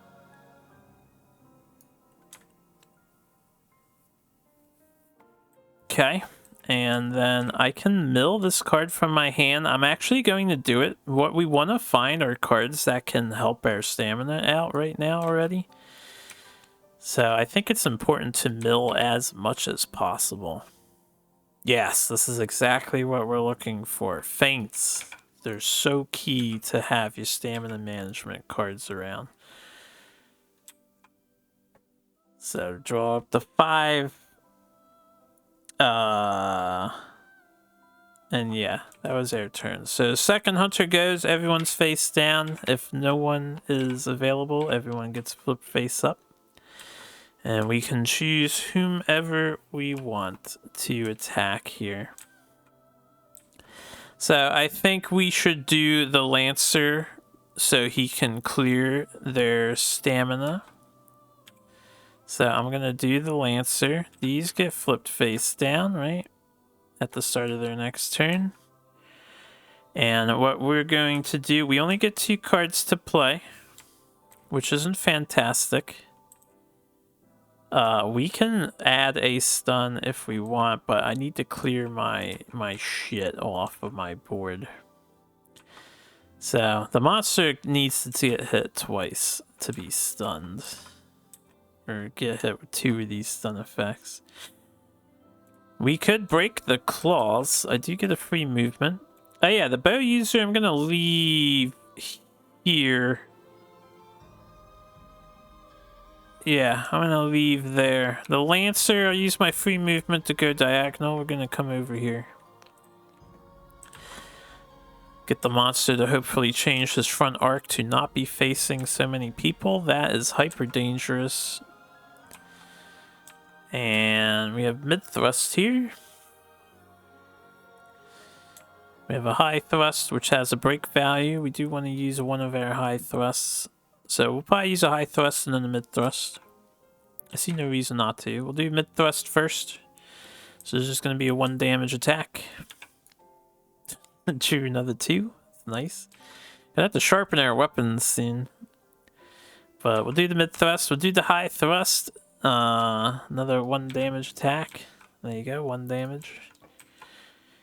And then at any point after we resolve an attack card, let me finish resolving this attack card. This is the 3rd break value on the claws. So we have broken the claws. Again, there's no benefit for doing so, but we'll get rewards at the end of the hunt for doing so. So now I need to thwack at the tail, and we can maybe get some extra damage. But yeah, we're going to use the Lance special rule, so after we resolve an attack card, if there's 3 of them, we can discard them off of our board. Nice. And then that ends our turn. Let's draw a card. Suspended Boulder. Alright, let me do the normal stuff and then I'll read that. So this rightmost one gets discarded. We draw up to 5 after I discard from my hand. I do want my lancing cards, right? It's always important to have those get set up again. Especially since, unfortunately, this is lingering on our stamina bar now. Due to how things played out. The guard bash could be useful too.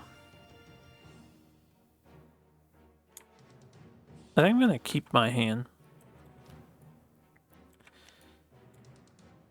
Alright, I could go for a full stun if I want.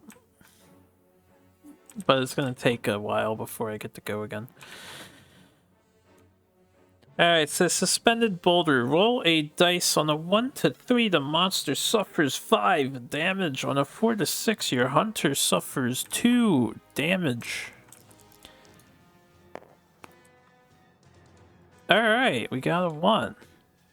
So the monster's gonna suffer 5 damage. We knocked down one of those boulder things that are around the map. Excellent. We have 23 time cards left to deal with this great Jagras. It is the Jaggy's turn. Belly roll to the right. Closest threat. So we have a two-way tie. We're at 6. The dual blader is at 8. So the dual blader is the target. Alright, this thing is going to move 1 tile to the right.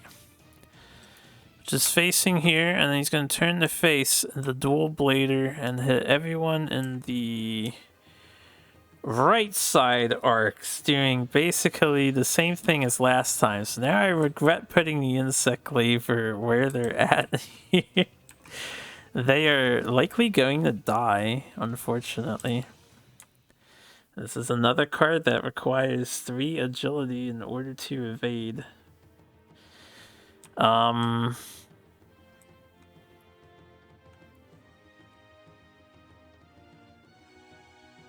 And it is range 2, so unfortunately the archer is also getting hit on the backside. That's how insane this card is.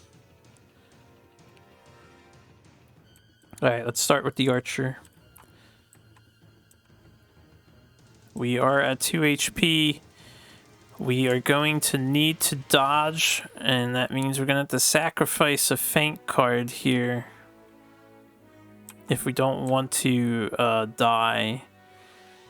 So what we're going to do is sack these 2, and we're going to really back out of the fight here. We're going to move 3 spaces away this time instead of staying nearby. So unfortunately our bar is full. We're going to have to spend time recovering. Thankfully the feint will help us, but I want to make sure we don't get hit with anything else in the meantime. We'll have a free movement to pull us back into the fight. So it could be a good time for us to sharpen and whatnot. The insect glaver is getting attacked. This guy might die. I can't dodge with a single card on a 3. No. So we are going to feint, unfortunately. We take the damage, go to 0 HP. Which I can't state this to 0, so we'll just leave it at 2. And we get our first card. So Hunter Fading. When your health dial reaches 0, your Hunter Faints is removed from the board. We discard 2 time cards. So 1, 2. Neither of these are going to take effect. So no Sleep Toad, no Tactical Shift. We get removed from the board temporarily. This is our first feint of 3, so I'm going to bring this card over here and yeah, watch it tilt. Getting carded back to the tent. Alright, discard any attack cards on your stamina board. Discard any status ailments. At the start of your next turn, you place your hunter on one of the starting nodes. Return your health dial to full and draw attack cards until you have 5 cards in your hand. So, fainting it's not horrible. It gets you a full stamina refresh. But we only have 2 feints left. And we lose the hunt otherwise. So these are gone off our board. Our Kinsect card stays the same, however. We only went once, right? Yeah, I think we only went once. Discard any attack cards from stamina, status. And at the start of our next turn, we get to start on the board. Yeah. We don't draw any cards, so we only have the 3 to play with when we start. And when we start, we come back in one of the starting points, I believe.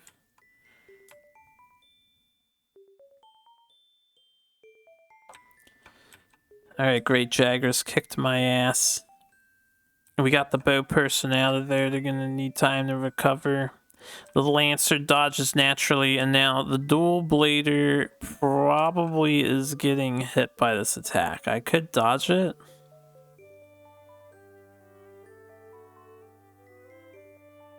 If I get hit, I get stunned.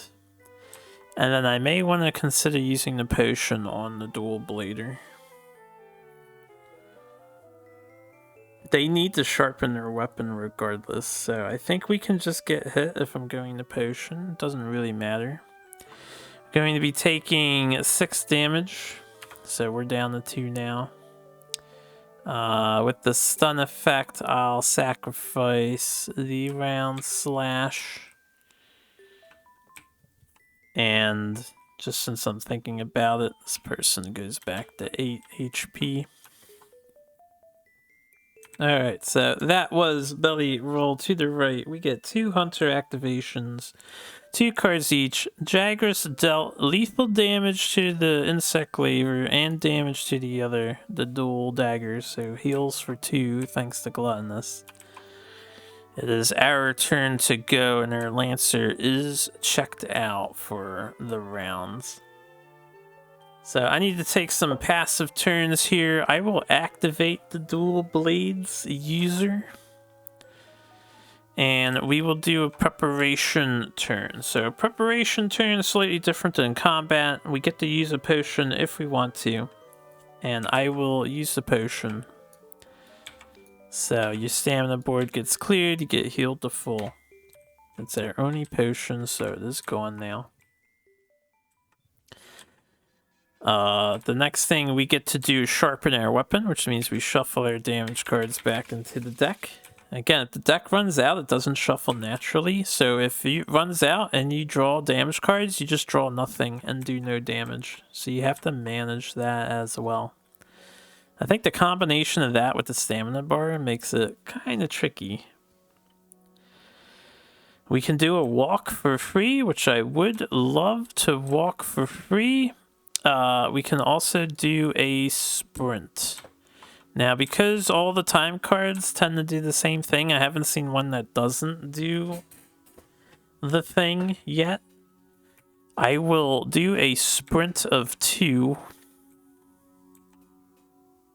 We're going to...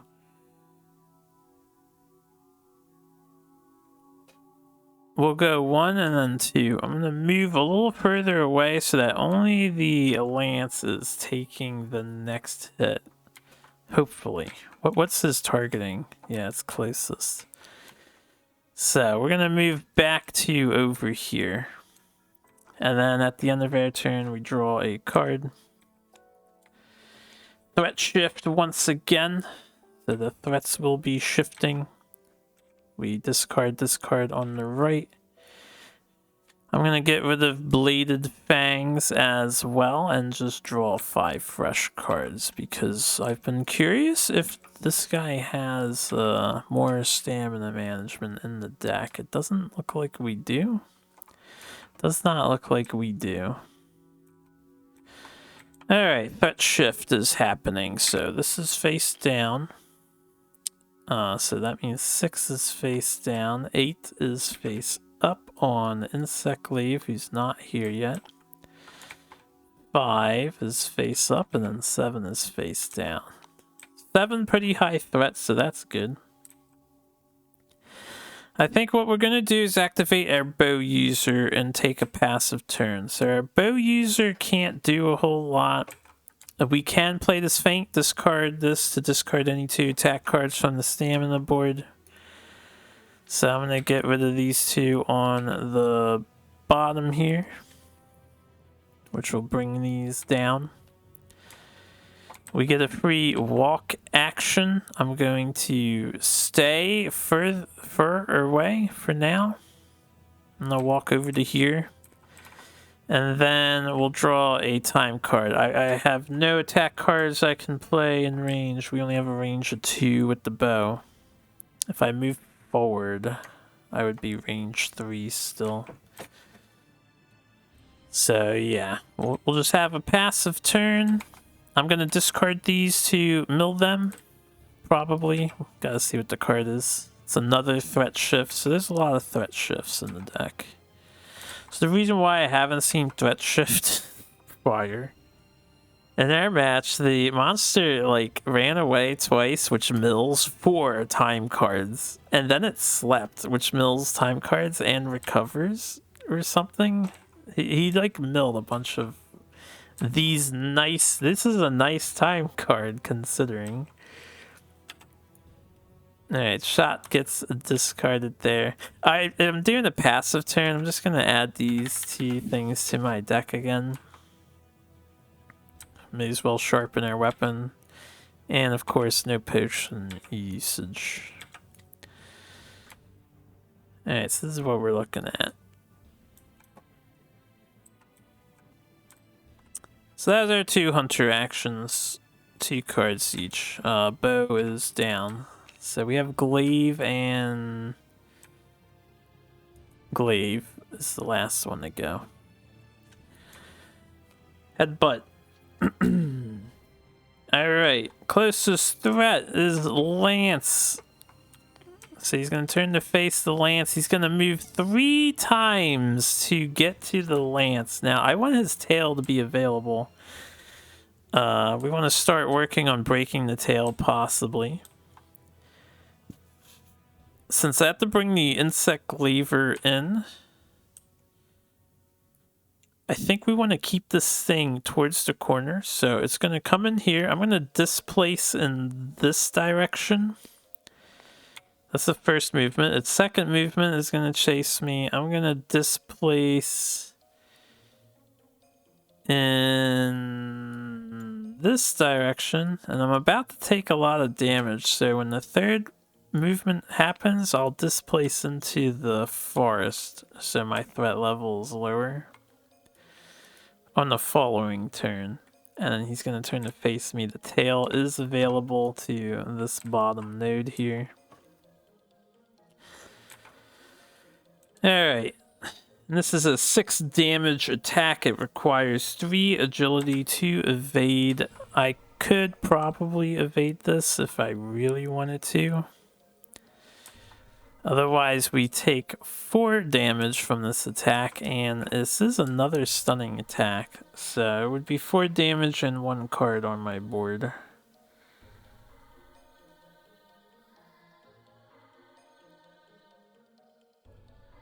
Get a sip of my drink here.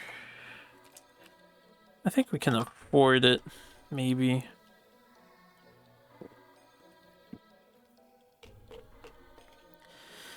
It's important to note the Jagras is going to target the farthest next, and the bow might be in danger, although they have space to do a dodge if they have to spend their time kiting. I will have them spend their time kiting.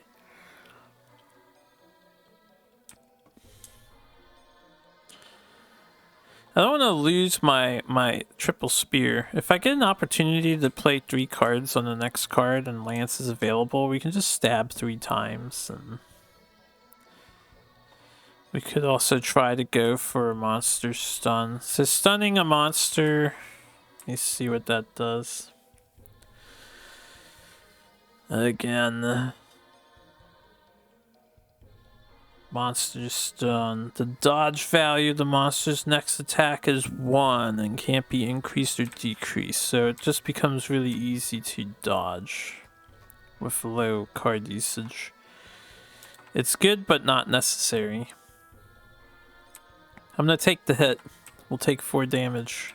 I'll let Guard Bash be the card that goes on my bar because, again, stun. This monster does a lot of stun maneuvers. And, yeah, that is going to be that. So, Insect Lever has to activate. They get to come in on any starting node. So we're just going to appear behind the monster. Start of their turn, we get another Kinsect Extract. Thankfully, the white stays. I don't think it resets if we die. No, I don't think so.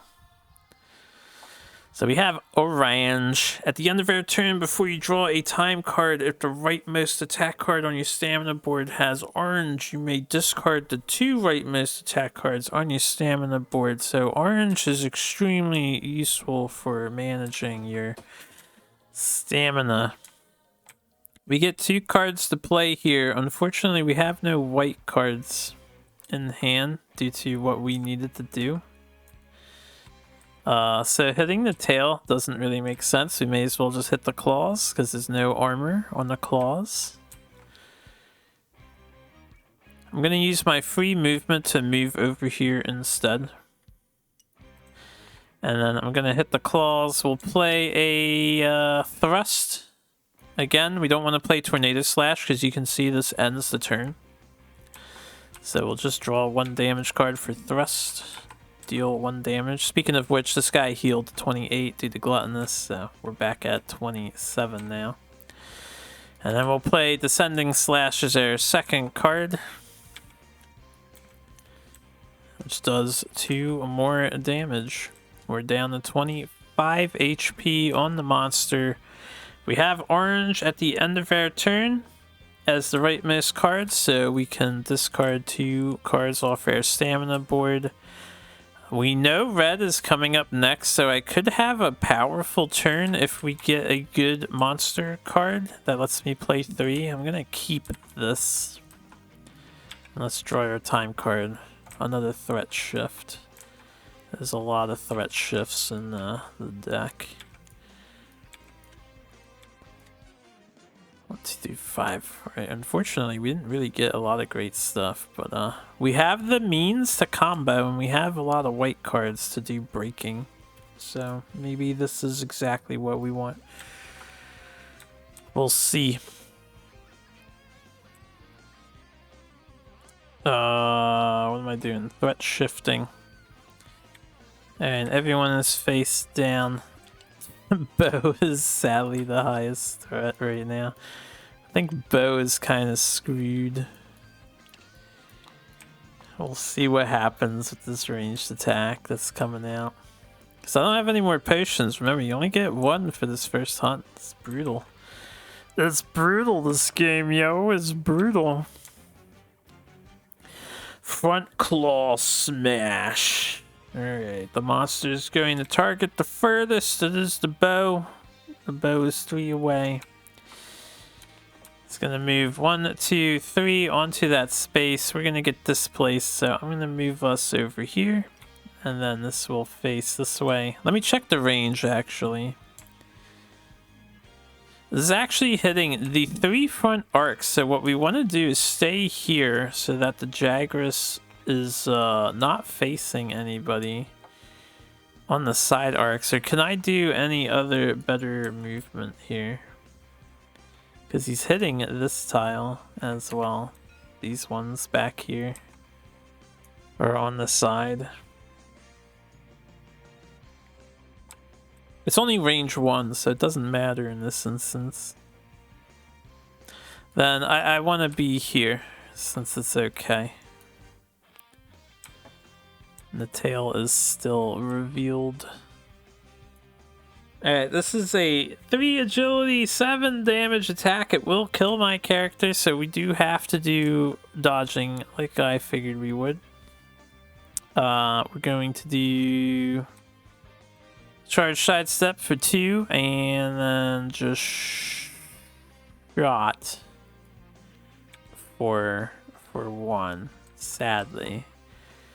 And then we're going to move 3. The next card is also targeting the farthest, so we actually, ironically, or unironically, want to not be the farthest now. The farthest is Insect Glaive.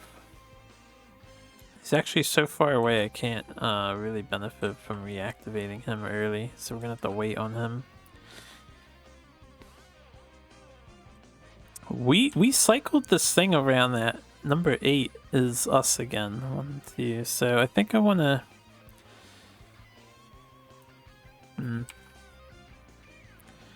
1, 2, 3. He's probably going after the Insect Glaver.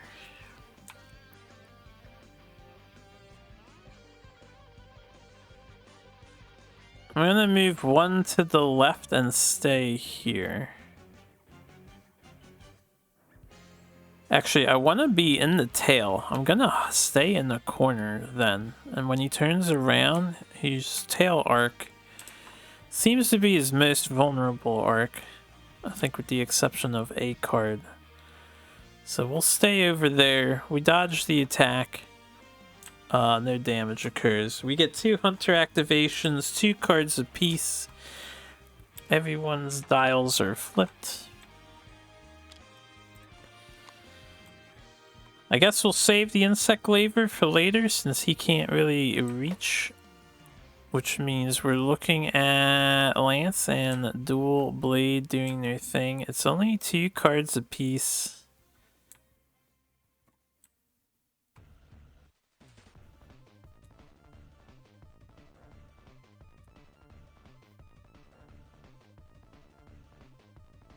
I would love to get to whack at that damn tail here. Do I have a movement card? Because if I get on this arrow space, then I can hit the tail. I do have a movement card. Alright, perfect. Then we'll activate Dual Blades first. We're gonna do Lunging Stab as our first action. I'm gonna use my free movement in the combat turn. We sharpened, right? Yeah, we're good to go. We're gonna use our free movement and then the movement on this card to get in the tail zone. And do Lunging Stab. Draw +1 damage. This is the first attack card you played this turn. So we have 1, 2, 3 damage. It's only 2 damage because the tail has armor. So 2 damage here. No break and whatnot. And then we'll do a Blade Dance, which does have a break. 2 damage. I will not move a hunter node, so we do want to draw 2 cards. We do 1 damage through the tail armor. And we get 1 break token. We need 2 more to break this tail and maybe help us kill this thing. Alright, let me draw a time card. I could use some beneficial effects. Tactical shift. Up to 2 hunters may move up to 1 node each. Alright, let's do the usual spiel here. I'm going to ditch these 2 cards to draw 4. Oh, we have Feint in the deck too. Nice. Oh, there's our Feints. Man, Demon mode. I can't get it on the first slot of my stamina bar though. Unless I Feint. Oh well, we can't activate it again. We can maybe do an interesting high damage turn if I can go again sooner rather than later. So up to 2 hunters may move 1 node each. I'm gonna move the insect laver over here. I'm going to move the lance over here. Should I activate Lance next? He only gets 2 cards. We could tack on a stun.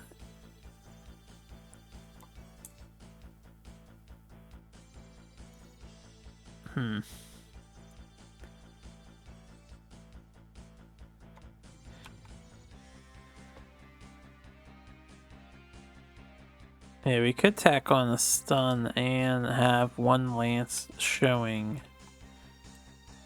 to maybe get the board cleared a little bit later.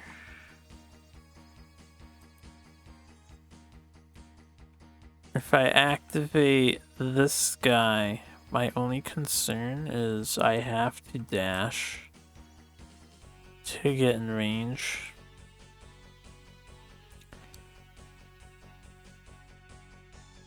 You know what? What if instead of moving closer, I move further away? I believe I was here.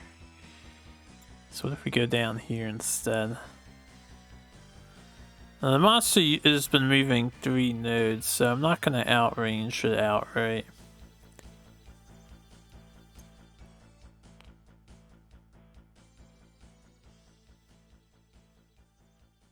There's always a chance, though. You're listening to Game Music Radio, brought to you by rpgamers.net. .net. This could be the spitting attack that it has, which does water damage. Now, it won't do any water damage, it'll do physical, but I think it doesn't move. Which means I want to be closer. So I think I stay here. I think we stay here. Who do we activate next? We have Lance, we have Bow. And Insect Wave. If I activate Bow, I can't hit the tail.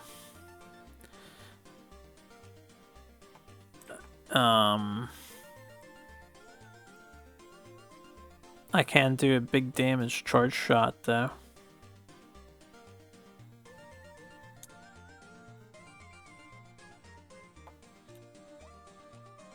I can only play one card, which really sucks.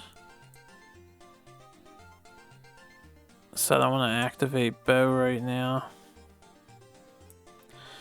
I need my Feint card back, but it's under here, which is really bad. Using Feint as an agility is so bad. Well, putting Feint down because we got stunned. Maybe I should have sacrificed. No, I needed it for the agility to dodge. Yeah, using it as a dodge is so bad. Our bow user is so fucked until they die. We do have one a lot of death left. Man, I think we go Lance. He's the only one who has a reasonable turn. So we're gonna do high thrust onto the tail. Oh yeah, I'm an idiot. When I attacked with the dagger, I didn't have to hit the tail with the first attack.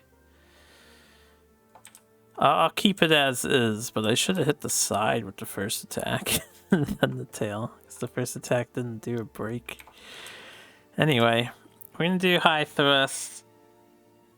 So after this card's resolved, we get to move to an adjacent node. We're going to deal 1 damage to the tail. So it's armored, but it's always a minimum of 1. So on the bright side, we do get a second break onto the tail here. And then I'll do guard bash. We get to move 2 spaces. I will move 1.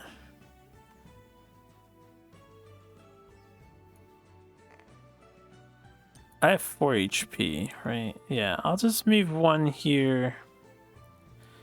2. He's gonna be facing the other guy, so we'll move back there. And then deal 1 damage to the head. Now, this is the first instance we've got stuns, so we're gonna put a token over here. The way the status and elements chart works is really easy. Every time you deal 1 of these things, if they're not immune to it, which is the X, you add a token to the board. If the token is equal or greater than their level, so they only need 1 to get affected by all this juicy status, or 2 to get stunned. If it's greater to or equal to, then they suffer the effect and it gets moved down here. So we need 1 more stun token. We want to keep these cards, so at the end of the turn, hopefully something cool happens. Brief Respite. You may discard 1 attack card from any slot of your stamina board. Thank God. We're gonna get rid of this counter thrust here. And then at the end of the turn, our guard bash is gone. I'm gonna keep those 2. We'll draw 3. Can we heal with the brief respite? Yo. That would be really great. No, we do not heal. Alright, so Lance and Dual Blade is checked out. That was our 2 characters, 2 cards. Monster attacks, forward swing, 1 target furthest away. So that's Insect Laver. He is the furthest. He's gonna move 3 tiles. So 1, 2, and then 3. I will displace myself to the I guess I'll stay facing this way. What is this attack hitting? It's a range 1 in the front. We'll stay here because he's going to turn to face me no matter what, so I want the tail to be facing the others at least.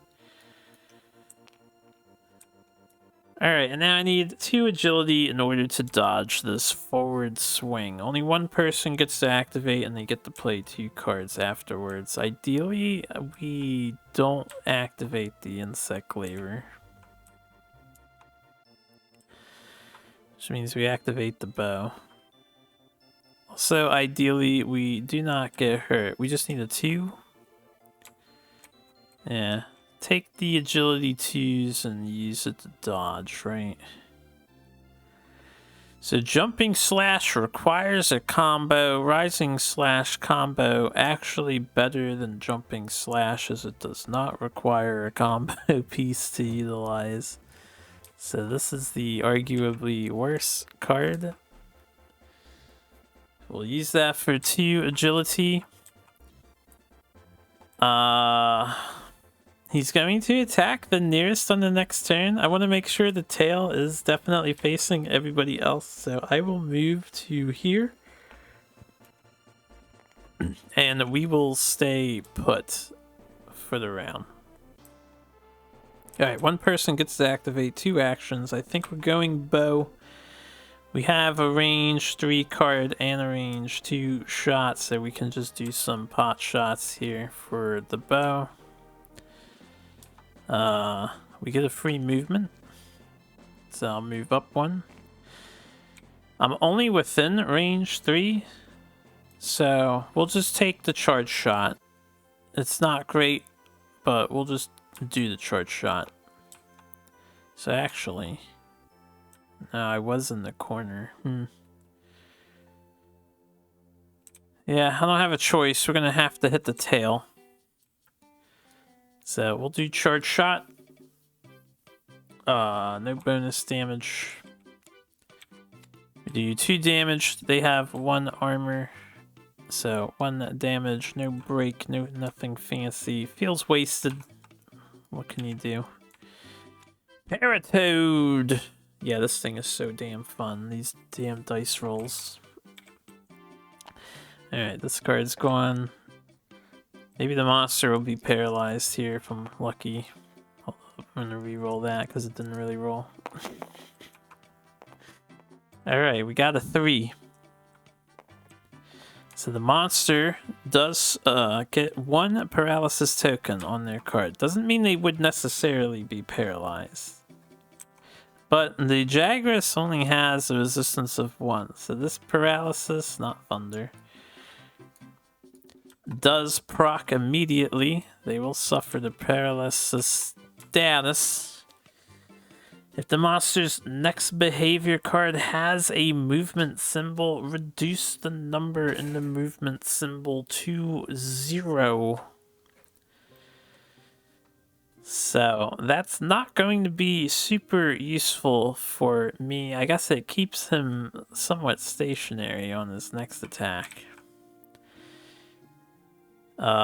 The other thing I wanted to do is mill these cards because we need to get our feint back. I'm hoping there's a 3rd feint in this deck, but I'm guessing there's only 2.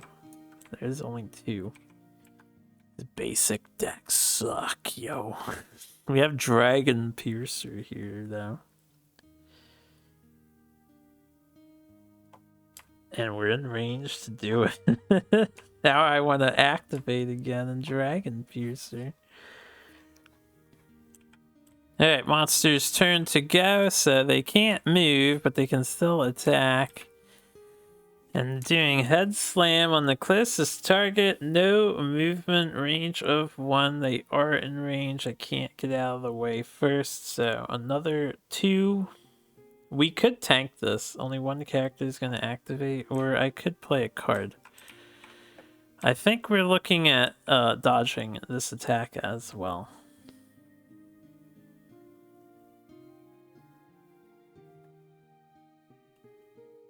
As we can only play 2 cards. I want to break the tail and do tornado slash damage. So we'll use jumping slash here. Again, has a combo piece on it, so it's slightly less useful than this, which is more flexible. Basically the same thing, only this has a restriction in usage. Alright, we're gonna dodge the attack. Don't want the monster to heal. I will move 2 to get into the tail space of the monster. And that was the head slam, so the paralysis status is gone. Thanks for doing nothing. And we will activate the insect laver. He's the only one who can go. We get 2 cards, which is really sad. We want to see those triple card actions. We draw our red Kinsect. So attack cards with red gain +2 damage. We're going to start with a rising slash combo on the thing. Unfortunately, I can't play tornado slash actually. We need 2 face-up cards on the stamina bar in order to play that. So we'll just be wide sweeping next. But rising slash combo will have break property. We will hit the tail. So let's draw 1. We do 1 damage since it's always a minimum of 1. And we break the tail. So at least I broke everything. We have a pretty high break team. Maybe before I get into using like these weapons for sure, we may want to consider a different weapon in the squad. Something that does a little extra status. Maybe like Ham or Chad instead of Dual Blader. I'll have to really think about it. Come on, mouse wheel. Work with me. Alright, we break this. This monster suffers 5 damage when the tail is broken. And then for the second card, I will play Wide Sweep. Again, I would love to play this, but we need 2 face-up cards, not face-down on the stamina bar. So we'll just do 1 damage with the Wide Sweep. Maybe 2 damage. I'll hit the side, not the armor, in case it was a 2. We have 12 HP left. We're in the home stretch. See what we draw. Keep hunting card, alright. We're gonna keep on hunting. Let's discard it. This is face down. I'm gonna ditch Tornado Slash because I can't really play it. We do see a Vault and another Tornado Slash. And then this is at the end of the turn. These get shuffled to be extracted once again. Alright, monster, what are you doing? Please don't hurt me too badly. A belly slam. Another only 1 person activates card. These cards are very saddening. The monster just does so much damage. Managing this is very tricky. Alright, 1 target closest in range. That's going to be our insect laver. He's going to turn to face us. It looks like he's hitting the front and side arcs, but no one is in the side arcs. Thankfully, everyone is miles and miles and miles away. This is needing a 3 to evade. Should I evade this and then spend a couple passive turns? Ooh, I actually, if I want to evade this, it's going to cost me everything I've got.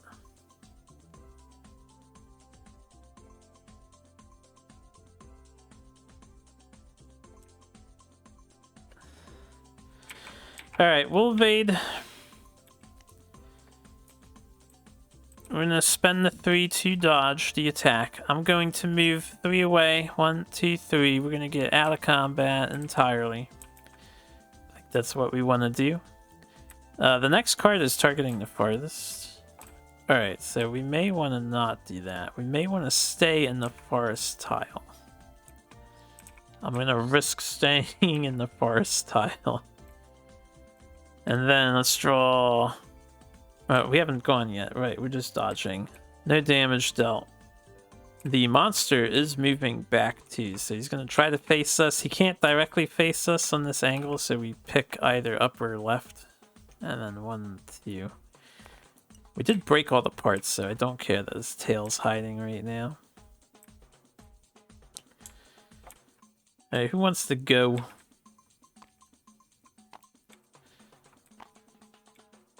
I think Dual Blader wants to go. We only get 2 cards, right?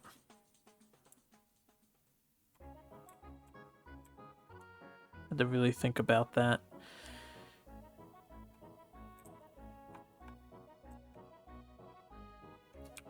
Alright, we're gonna activate Dual Blades.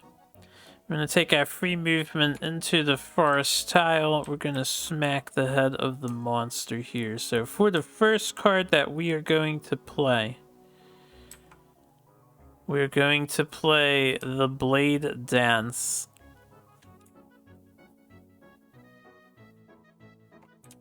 Just deal 2 damage. 3 damage to the head. Down to 9.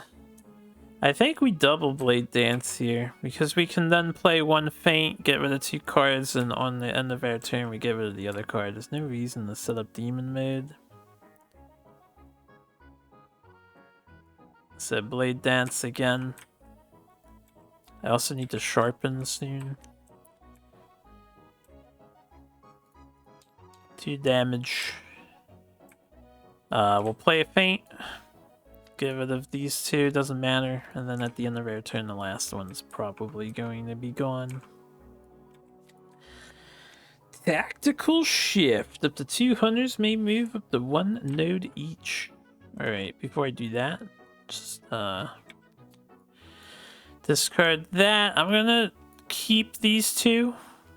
So we'll draw the Rapid Spin, and then this gets reshuffled. Looks like we got another feint. The Lunging Stab. Come on. Alright, 2 hunters can move 1 node each. He's attacking the farthest, and the lance is... I would prefer the glaive get hit, because the glaive can tank a hit, and the lance can't. So I'm going to move the lance up 1, and I'm going to move the bow up 1.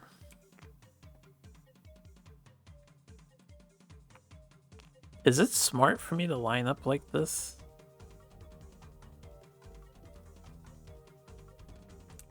This could be a huge tactical error on my part. I'll have the lance over here and the bow over here. I think that's what we'll do. Alright. So that was our 1 hunter, 2 cards. We got some nice Mega Man X4 music going. We have 7 HP left on the monster. They're doing Spit Up. Range 4. Now, this is normally 5 water damage, but as we know, it's only physical damage now. So 5 physical damage. It requires 4 in order to dodge. It's pretty horrifying. Hits only a single target. That's what that target icon means, instead of an entire arc range. And then he's going to back up 2. So his target is... I know, my mouse wheel's really acting up. His target is going to be Insect Laver. They are the furthest away at 4 nodes, as opposed to 3 for the other guy. And this is going to be 5 physical damage. We're just going to take it. We have 1 armor. This will be 4 physical damage. Now, he does heal for this, sadly, but I don't have space on my board to dodge this thing, so. And then he's going to back up 2 from our character. We get to choose which direction he goes. So I think the monster would probably hit the corner.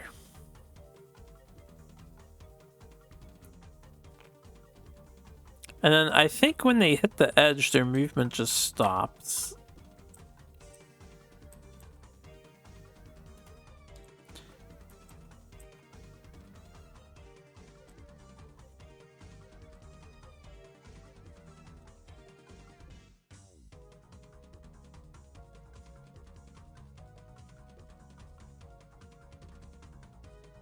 Yeah, if it moves in a way that it goes to the edge of the game board, it just doesn't move any further. So I think he's right here, chilling in the corner, and then he's gonna face our character, which means he's gonna choose the left facing. So this is what Jagras is doing at the moment, being an asshole. Spin. 2 people get to activate 3 cards each. If I was really blessedly lucky, we could maybe kill here.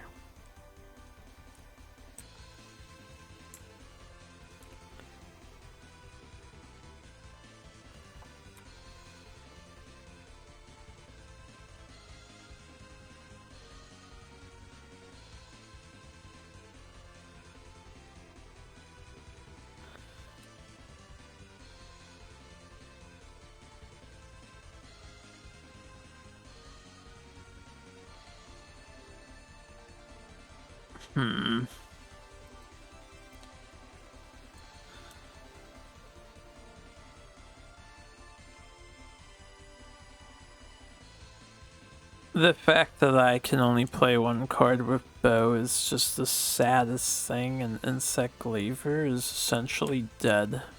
Again.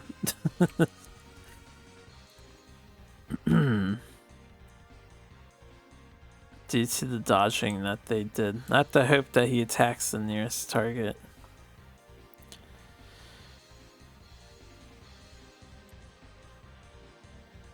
Lance can't reach.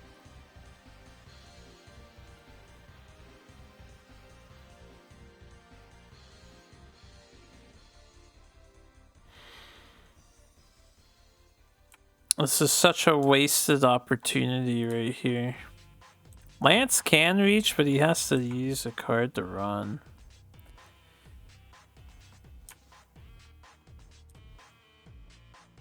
Actually, I can only run 1 tile, so Lance can't reach. He's too slow.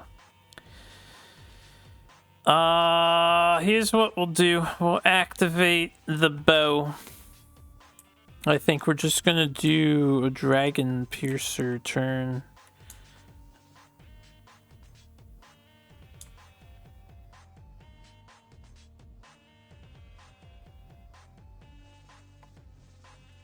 And then run away.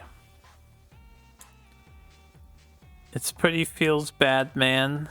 I might even activate the Insect Laver and have them run away too, because they need to make space on their cardboard. How much health do you have? Dual Blades can take a hit. And we just want Dual Blades to reactivate as soon as possible. If I get one of the Respite cards, which would be nice, then maybe it'll be worth. So I'm gonna do the bow first. We're 3 away. I'm gonna Dragon Piercer it up. We have 2. Oh, I can't do this. We only have 1 face-up card. Shit. I mean, I can Charge Shot. It's not Dragon Piercer, but it's basically as good as Dragon Piercer. Alright, we'll do Charge Shot. 2 damage. Ooh, 3 damage. That was a good 2. I'm so sad I can't kill this thing right here. Standard bar is just too filled. Alright, once again, getting feints is super important, so we're gonna end our turn with that. I'll do my free movement to back away a tile. And we'll draw a card and see what happens. Up to 2 hunters can move 1 node each. I'm gonna pull Lance in since we drew that, and I might change my plans now. And we'll have the bow move even further away. And then the typical end of turn things happen. We're gonna mill our hand here. So that we can maybe draw a feint card, which we are desperately in need of. Our feint is 1.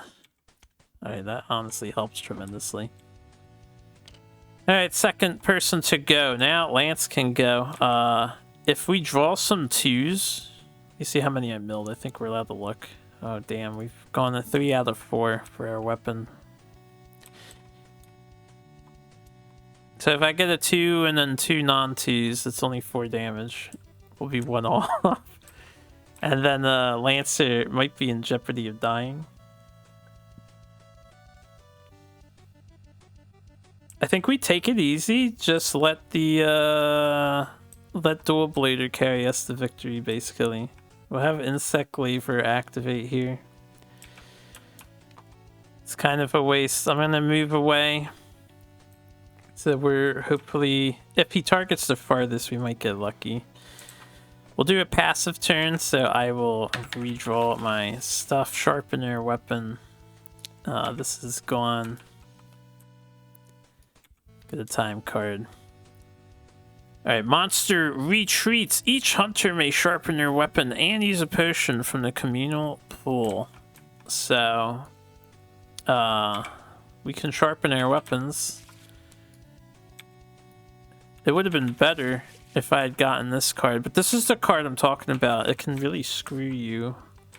Let me finish doing the Insect Glaver's turn. We're gonna mill everything. So we need feint cards to come back to us.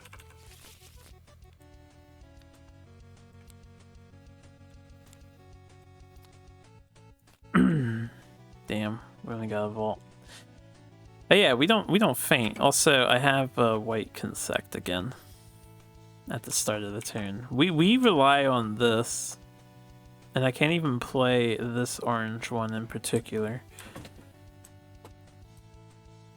Alright, so that was our turn. We drew this. This is the card I drew. We drew like 3 copies of this, my friend and I, on our first playthrough. So 4 time cards are just deleted. 1, 2, 3, 4. And I don't know what the researchers thing does, and now I will not know because it got milled, unfortunately, since the monster took a rest. Alright. That was our 2 pathetic turns. We have 7 activations left to beat the monster with. You see how bad this can get real fast? But we only need 5 more damage, maybe 6, depending on heavy bite. And this nearest person. Nearest person is Dual Blades. So he's gonna move 1. And then he's going to move 2. When I get displaced, heavy bite only hits front arc and it hits a range of 1. So I'm gonna get displaced over here. He's here. Turns to face me. Alright, if I get hit by this attack, only 1 hunter gets to go, and they spend 3 cards. This means now Lance gets to go and stab 3 times, and if we get 2s, which we probably won't, we would be pretty happy. So I should dodge here, just to prevent the heal. I'm going to dodge with Demon Mode. I think Demon Mode is just greeting. So we'll use Demon Mode to dodge. And I will swap to this tile down here. But I'll stay next to the monster. It looks like he's targeting the farthest on the next turn. Alright, so Lance is our only guy to activate. We will activate the Lance boy. I'm just gonna leave him here. We'll stab Jagras 3 times and maybe win, maybe not win yet.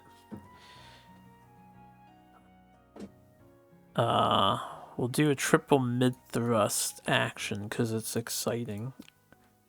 So 1 damage, 2 damage, Oh shit, 4 damage. We actually killed the Jagras on their turn. We actually drew TT cards. Whew. Alright, so the monster is defeated right there and then. We don't have to worry about anything else. Man, that's our first hunt. That took about 2 hours. I'm hoping these sessions averaged. That was 2.5 hours. I did a lot of explaining here, so as we move forward in the playthrough, I'll do less explaining and more just focused on the monsters and what I'm doing. I need a moment. That was really bad. Dual Blade performed valiantly. I do like Dual Blader. I like Insect Glaive the way it plays. It just takes a lot more advanced management. You definitely need that orange extract usage to advantage you. Alright. There we go. We'll put these... This goes here. Put these back. So 20, set our HPs back to 8. We can retrieve these tokens. They will change on the next time around. So for anyone who's curious, these time cards is actually like a stack of 55, 60 or so, plus a bunch of red ones.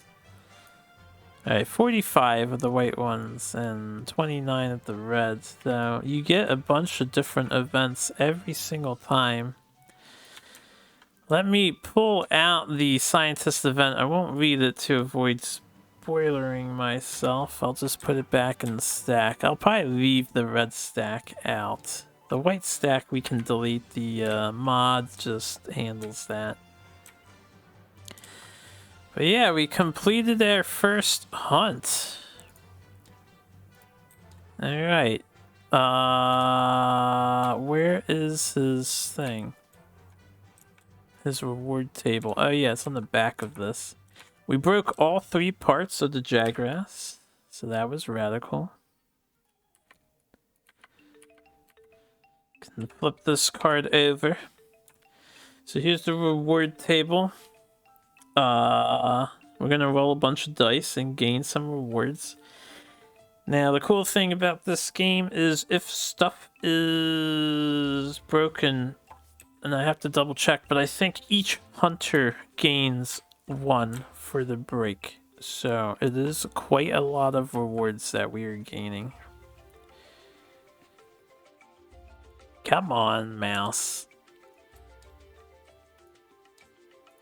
That's just gonna be my thing for a while now, is my damn broken mouse and my refusal to spend more money on yet another mouse.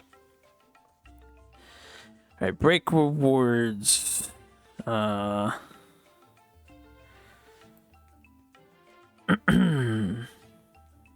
This doesn't specify. Each group member gains the break rewards for monster parts broken during a quest. It does specify. And then reward table. So everyone rolls a number of dice as shown below, and then check your results on the table. Now what you can do is you can add together your own dice to instead gain the reward. But it's the individuals. So what we're gonna do is get 2, 4, 6. And then I'll make an 8th here. So we have 8 die. I'll do left to right just like this for the rewards table. So the way this works, we look at this table and we get the rewards shown. So like we got a 3 and a 5 for player 1, but player 1 can combine their 3 and a 5 to make an 8 if they want to get a piercing claw instead. So that's how this works. Let me do the broken rewards first. We have 4 Great Jagras mains, 4 Great Jagras hides. So 4 mains, 4 hides, And we have 4 claws. That's gonna be really nice. Not 5. Alright, we'll leave these over here. And now for the rest of the rewards, we're getting a 3 of 5. So that's another hide, another mane, or I could get a piercing claw. I'm going to combine them together to make a piercing claw. So we only have 1 piercing claw. Resources are shared, but we only have 1 of those. And then we have 1 and 1, so that's 2 small monster bones, or I can get a great Jagras claw. I don't know what I would want more of. I feel like we'll get plenty of small monster bones down the road. So an extra Jagras claw now could be really useful. I think we'll get an extra Jagras claw. So we have 5. A 3 and a 1. So that's a hide and a bone, or I could make it a scale. We don't have any scales yet, so I'm going to take the scale. And then a 6 and a... is that 2, honestly? So weird looking pips. Interesting. This dice is so bizarre, I can't even use my number keys to shift the facing of the die. Huh, I can't use it on this either.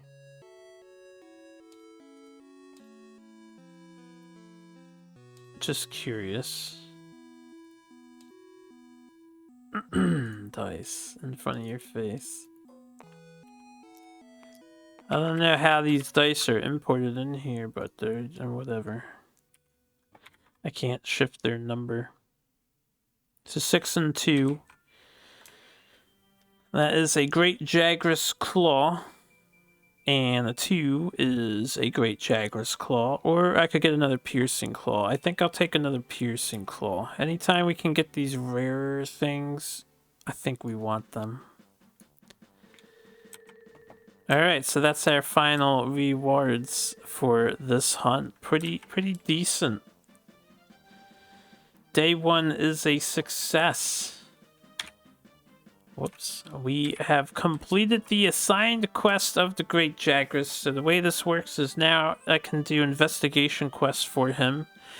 Or I can do an assigned quest of any monster in the game of my choice. Even the really hard ones, but we probably don't want to fight the hard ones yet because we don't have anything. Can move the thing over. No penalties for fainting, thankfully. We can put the monster away. We are on the 2nd day, so I'll knock down the timer. And I'm gonna organize these. We have 5 claws. We'll just put them on the leftmost slot. 2 piercing claws. Didn't get any sharp claws.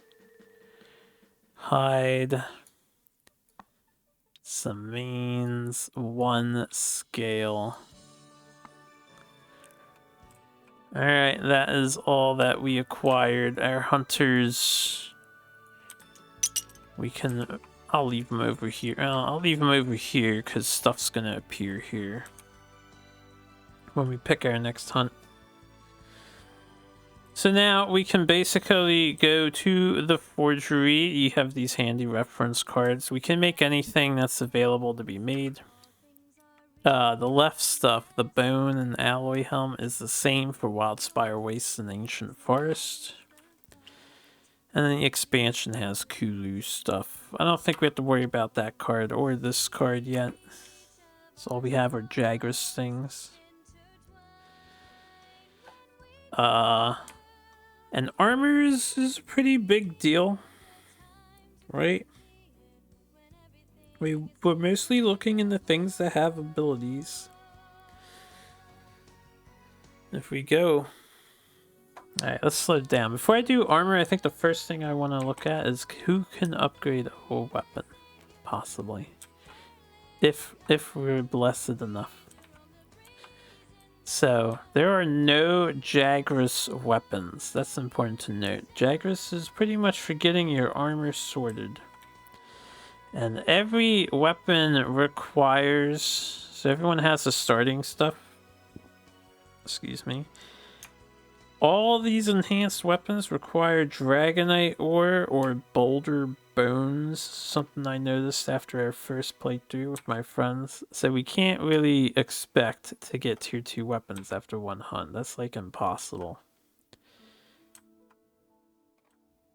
So we're not too fussed over that. Then armor is the main thing we want to look into for Jagras. Let me copy this. Copy. Paste. Just because my supplies are over here.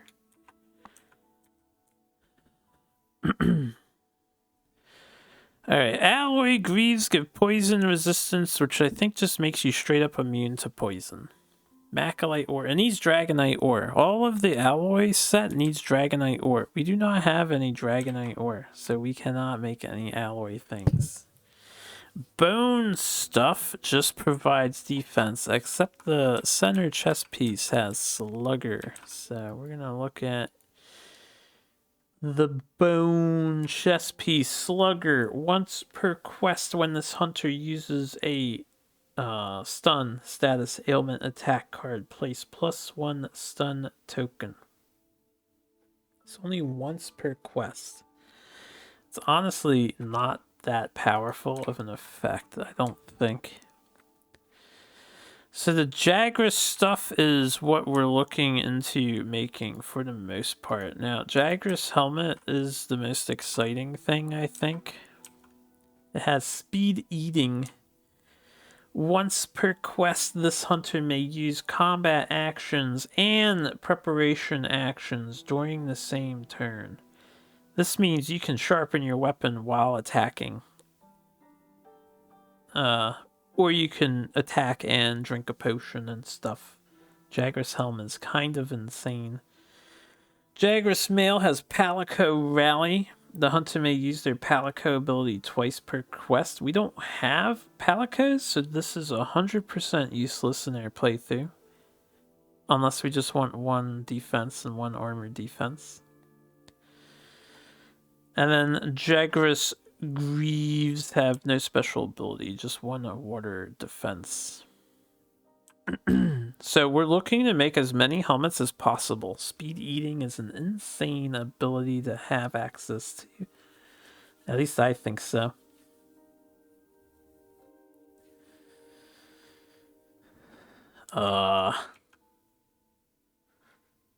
The only thing so far, so this is just first blush, right? I haven't gone past this first hunt, so I faced the Jagras twice now in my Monster Hunter board game career. The only thing I'm mainly concerned about is, like, if you only have the Ancient Forest set, this makes it easier to fight the Great Jagras, but nothing else does water damage in this set of monsters, so there's like no reason to really build this armor. And the same thing happens for the rest of them. Except fire. You can kind of tech against the fire a little bit on this set of monsters. Now, Jagras does flow nicely in the Wildspire Wastes, so if you have both, that's not as big of a deal. But then, as we can see, water and fire are the two main elements that we really gotta wait for expansions before the other things become hyper relevant. But anyway, that's just first blush. Like, we want more monsters already. The Great Jagras Hide, Great Jagras Mane, Great Jagras Claw, and an Ancient Bone. I believe we have 4 of those. Right? Do we have Ancient Bone? We have no Ancient Bones. There are no Ancient Bones. I cannot craft the Blessed Helmet. You need Ancient Bones in order to make the Bone Mail, too. So after the first hunt, can we make a mail, maybe? It's a hide, a claw, a scale, and a small monster bone. I can make a set of mail. Scale, hide, main. We only have one scale. Let me take a look at everybody's weapons again real quick and just make sure there's no Jagras stuff snuck in on these, right?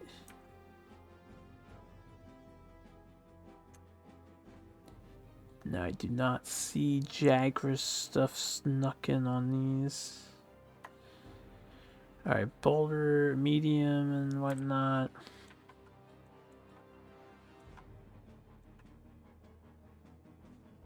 Large, medium, boulder. Yep, same stuff. Okay. So, I might be interested in doing some Toby-Kadachi hunting. Because we can get paralysis coating onto our bow. Which could be pretty rad.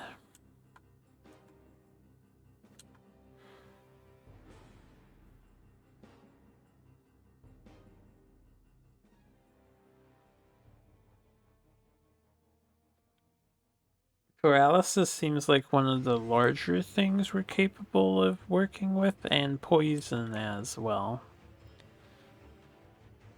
Fire and poison, I should say. I don't think building fire weapons is super advantageous unless we're going after a lot of wildspire waste monsters, which maybe we will.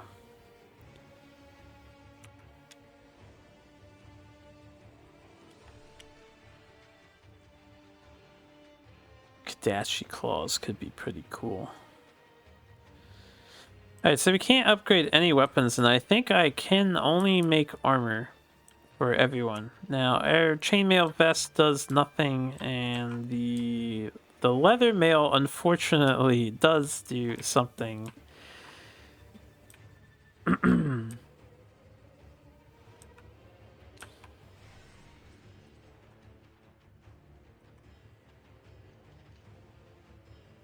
So what do we want to build here? I think 4 mail, just for 1 extra defense on that one turn that we get hit.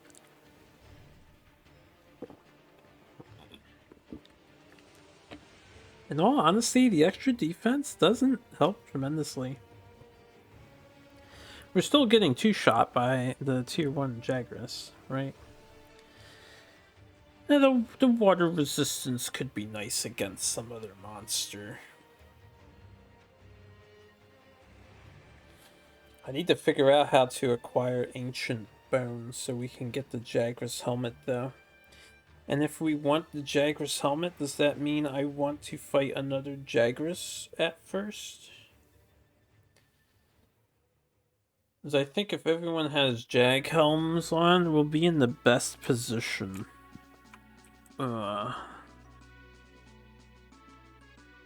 We could use the downtime and hope for RNG to get me some ancient bones, but that is gambling, and I don't like gambling.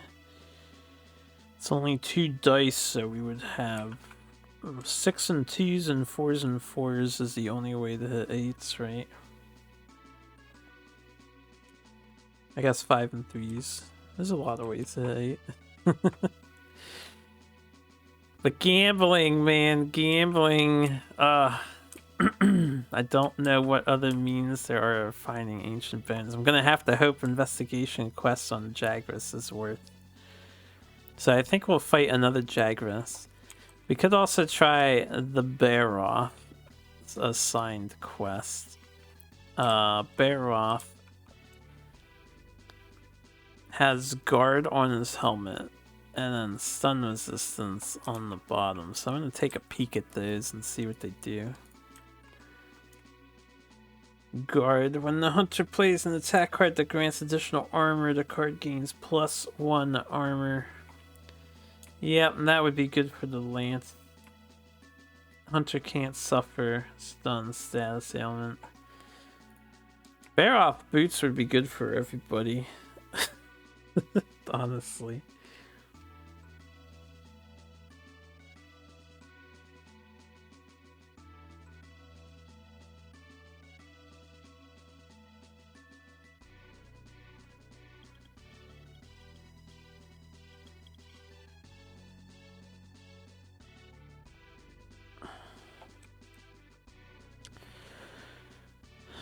Maybe I'll make 3 Jagras armor. Making the 4th would kind of be a waste since we happen to have 1 leather mail on our hunter here.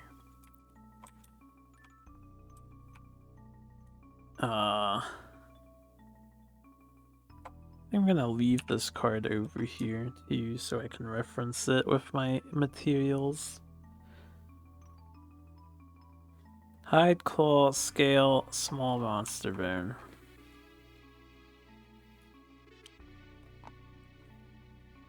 Claw, hide, the scale.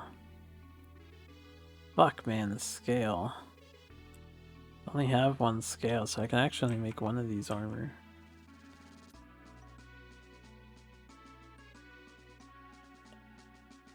Oh, I guess I'm not using the scale for anything else, but should I just make a Greaves instead?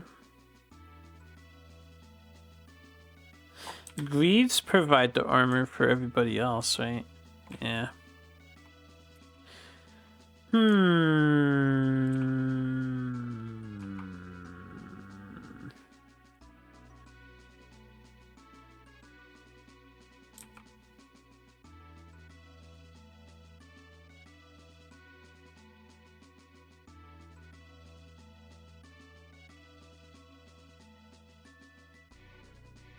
See what the Kadachi stuff does.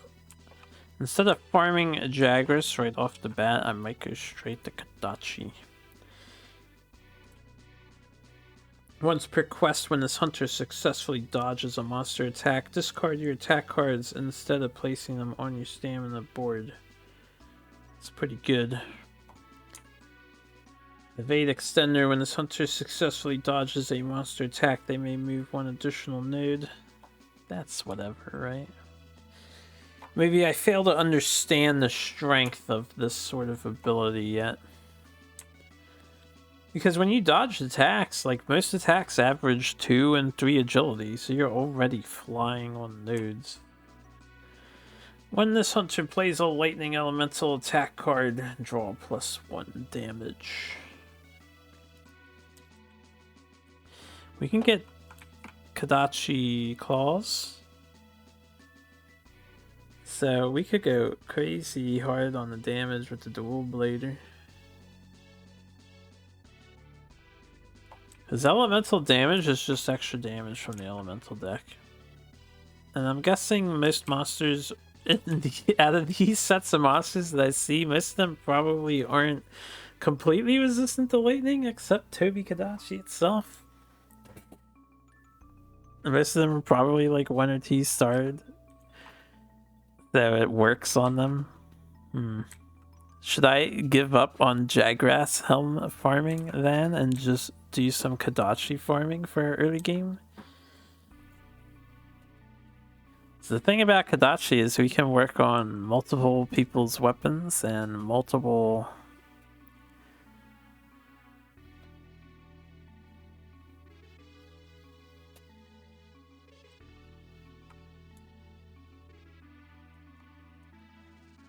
multiple more useful armor.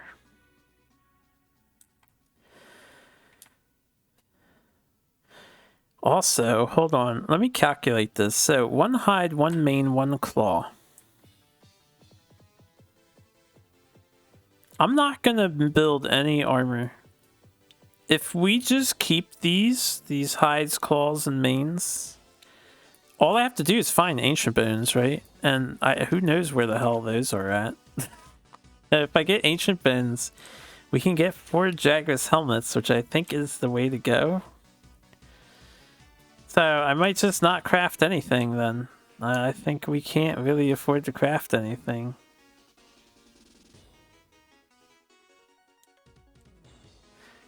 Can I see the Jagras card again? How common was the scale on his card? Was it uncommon?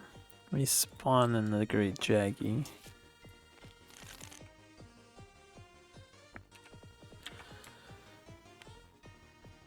An 11. A 4. I didn't roll any 4s, so it's gettable. You know, it's gettable. Turn the monster. Alright, we're gonna save here and park it. So our characters are going in. We gathered some supplies, but we are, Alright, these need to go into their bag. We gathered some supplies, but we're not using them. We're just a bunch of dirty, filthy hoarders. Alright? Dirty, filthy hoarders. Let me reshuffle the rest of this.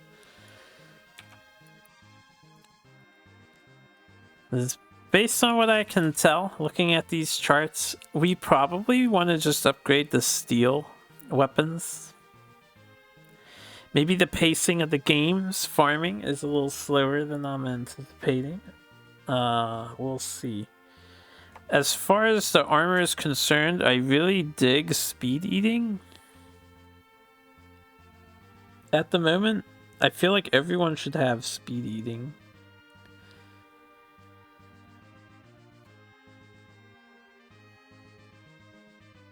But yeah, other than that, I don't really care about the other Jagras parts. I don't even care about the bone and alloy armor sets. They seem lackluster at best.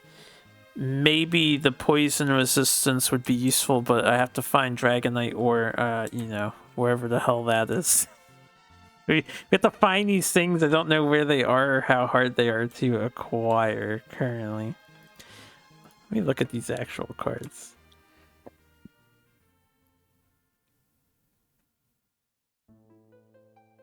There is quite a few cards in here. Is there actually like, so there's 19. Is there actually 19 things on this list?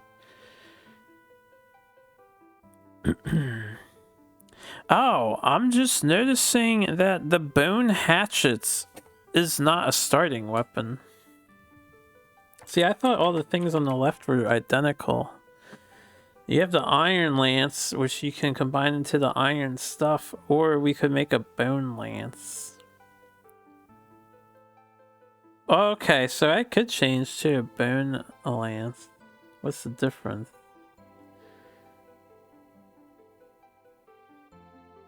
The bone lance has a thinner deck by 2 cards, 2 damage cards, 2 less ones to represent less sharpness. And the bone lance is required to make the Toby Kadachi line. But an iron lance is required for the Rathalos line. What else do we have? Bone lance for the Baroth. Bone lance for Juratodos. Game music at its best 24 hours a day. You're listening to the RP Gamers Network Radio.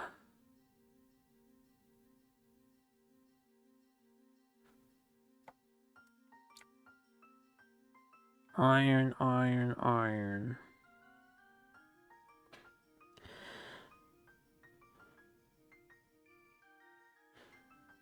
Well, the way this game works, it's a little more generous in Monster Hunter World. So, like, once I have this Iron Lance, we always have the Iron Lance. I don't have to downgrade back to it. It's always going to be in our collection.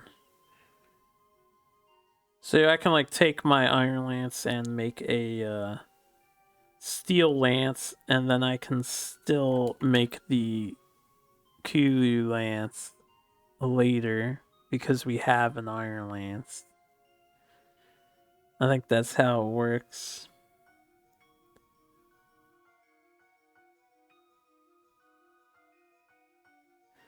Kulu Hasta. Diving Thrust, Dream Thrust. Ooh, Dream. Dream means sleep. Maybe we should farm some Kulu. Yaku.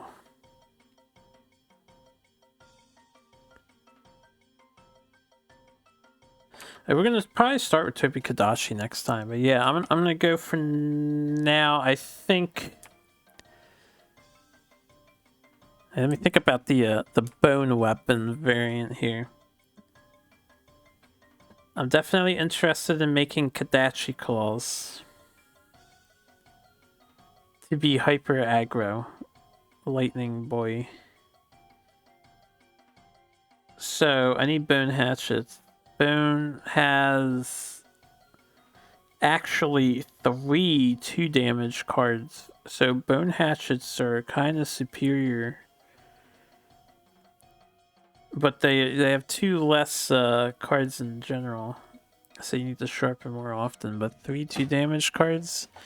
Alright, we're gonna make bone hatchets. Monster bone small. I'm sure we'll get more small monster bones. So bone hatchets. Here we go. Let's try this out. I just deleted that one thing. I gotta find the bone hatchets. Nice. They have the exact same hilts, only different color. Alright. So this is 10 and 2, this is 7 and 3, so we need to update the deck to be 7 and 3. What I will do is 1, 2, copy one of those. Because yeah, that's 3 2s, and then we only want 7 1s.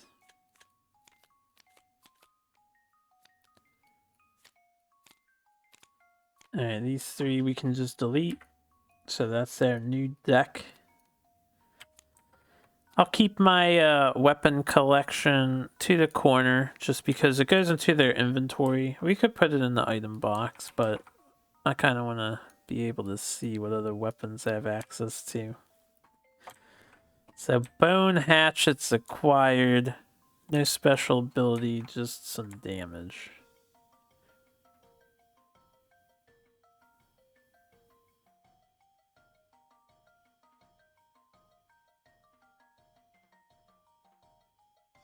Would it be advantageous to thin everyone's deck in the bone weapon?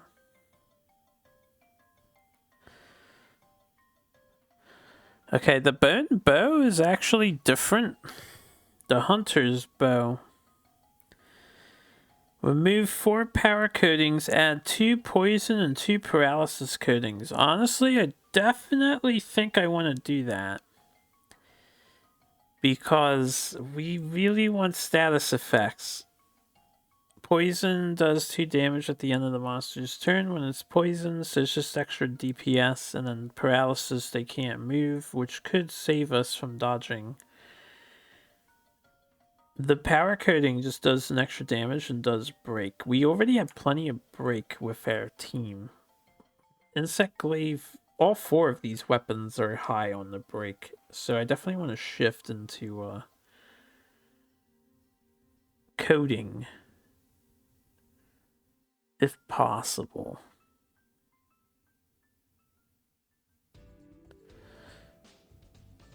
Alright, we're gonna make a hunter's bow. Let's do a hunter's bow. So another small monster bone gone.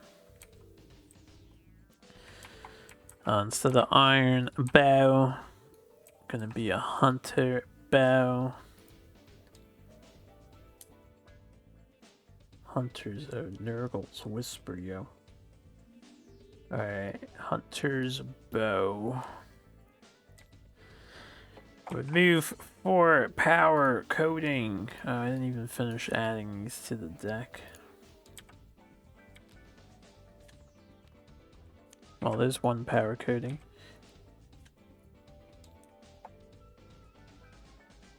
Power coating. Yeah, this is the extra damage and gain 1 attack. I don't think I care about that. Power coating. I'm blind. Power coating. Cool, cool. This is the exciting part of the game, right? This is the kind of thing I've been wanting to play. Now, where do these cards go?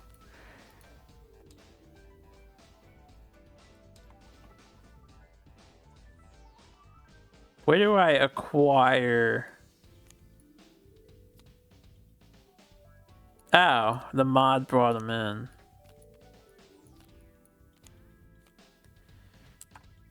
I see, it was stacked. It was stacked with the weapon. Okay, okay. I know how it works now. So I'm gonna leave these like next to their... I'll put them in the stack with their weapon, I guess, so I can find them. And then we'll just have rows of weapons if I make a bunch. So paralysis coating, draw +1 damage, gain +1 paralysis, and +1 break for the next attack card you play this turn, which inflicts damage. That's just straight up superior. Shit, why would you ever play with the iron bow? Hunter's bow is where it's at, yo. And then poison, same thing with poison. Fuck. Alright, Insect Clave, what do you have? A Bone Rod. Okay, this is kind of like the other guy. It becomes a 7 and 3.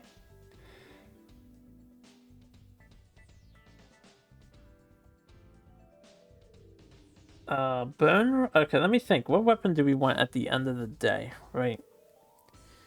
So for early game, we have Flamen Kafir, which gives you 3 charging vaults. And some Blaze Advancing Slash. Wrathmaul. Wrathmaul could be cool. We could go Diabolos Rod. Annihilating Tornado Slash. We could go more poison with Datura Blade, which I may want to invest in.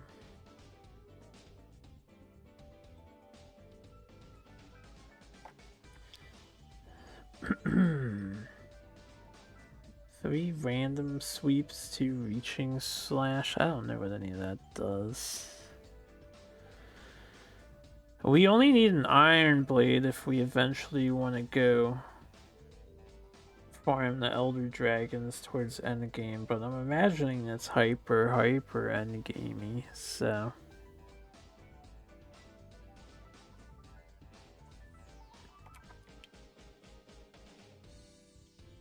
The only thing I need Bone Rod for is Diabolos, which could be pretty cool.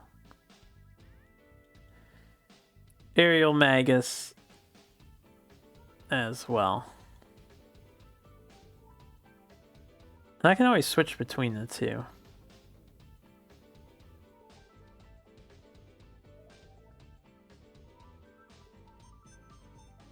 I'll swap to the Bone Rod. I kind of want to see how well the extra thin deck does and how managing that in combat is.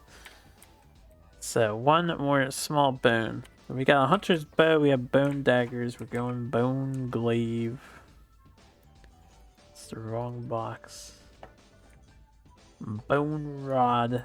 And when I play the games, I usually end up with Bone Rod because they lead into the paralysis weapons, and I just love doing the paralysis shit and being support bug boy.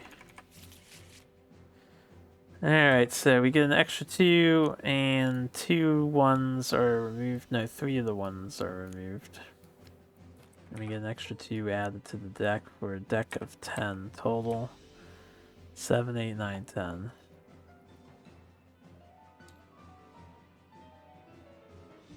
Okay, so there we go. Delete these. Alright. That's it. That's all the crafting we're doing. So most of us have swapped over to bone weapons. I'm going to stick with the iron lance, I think. So that they don't have to worry about sharpening as often.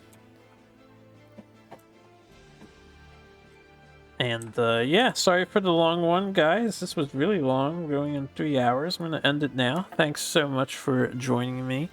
I will continue this campaign every now and again, and I'll upload them whenever I get around to it, really.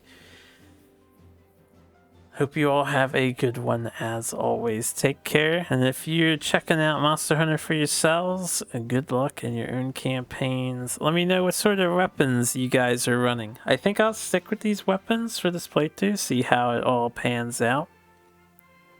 And maybe I'll try some other stuff out with my other group of friends.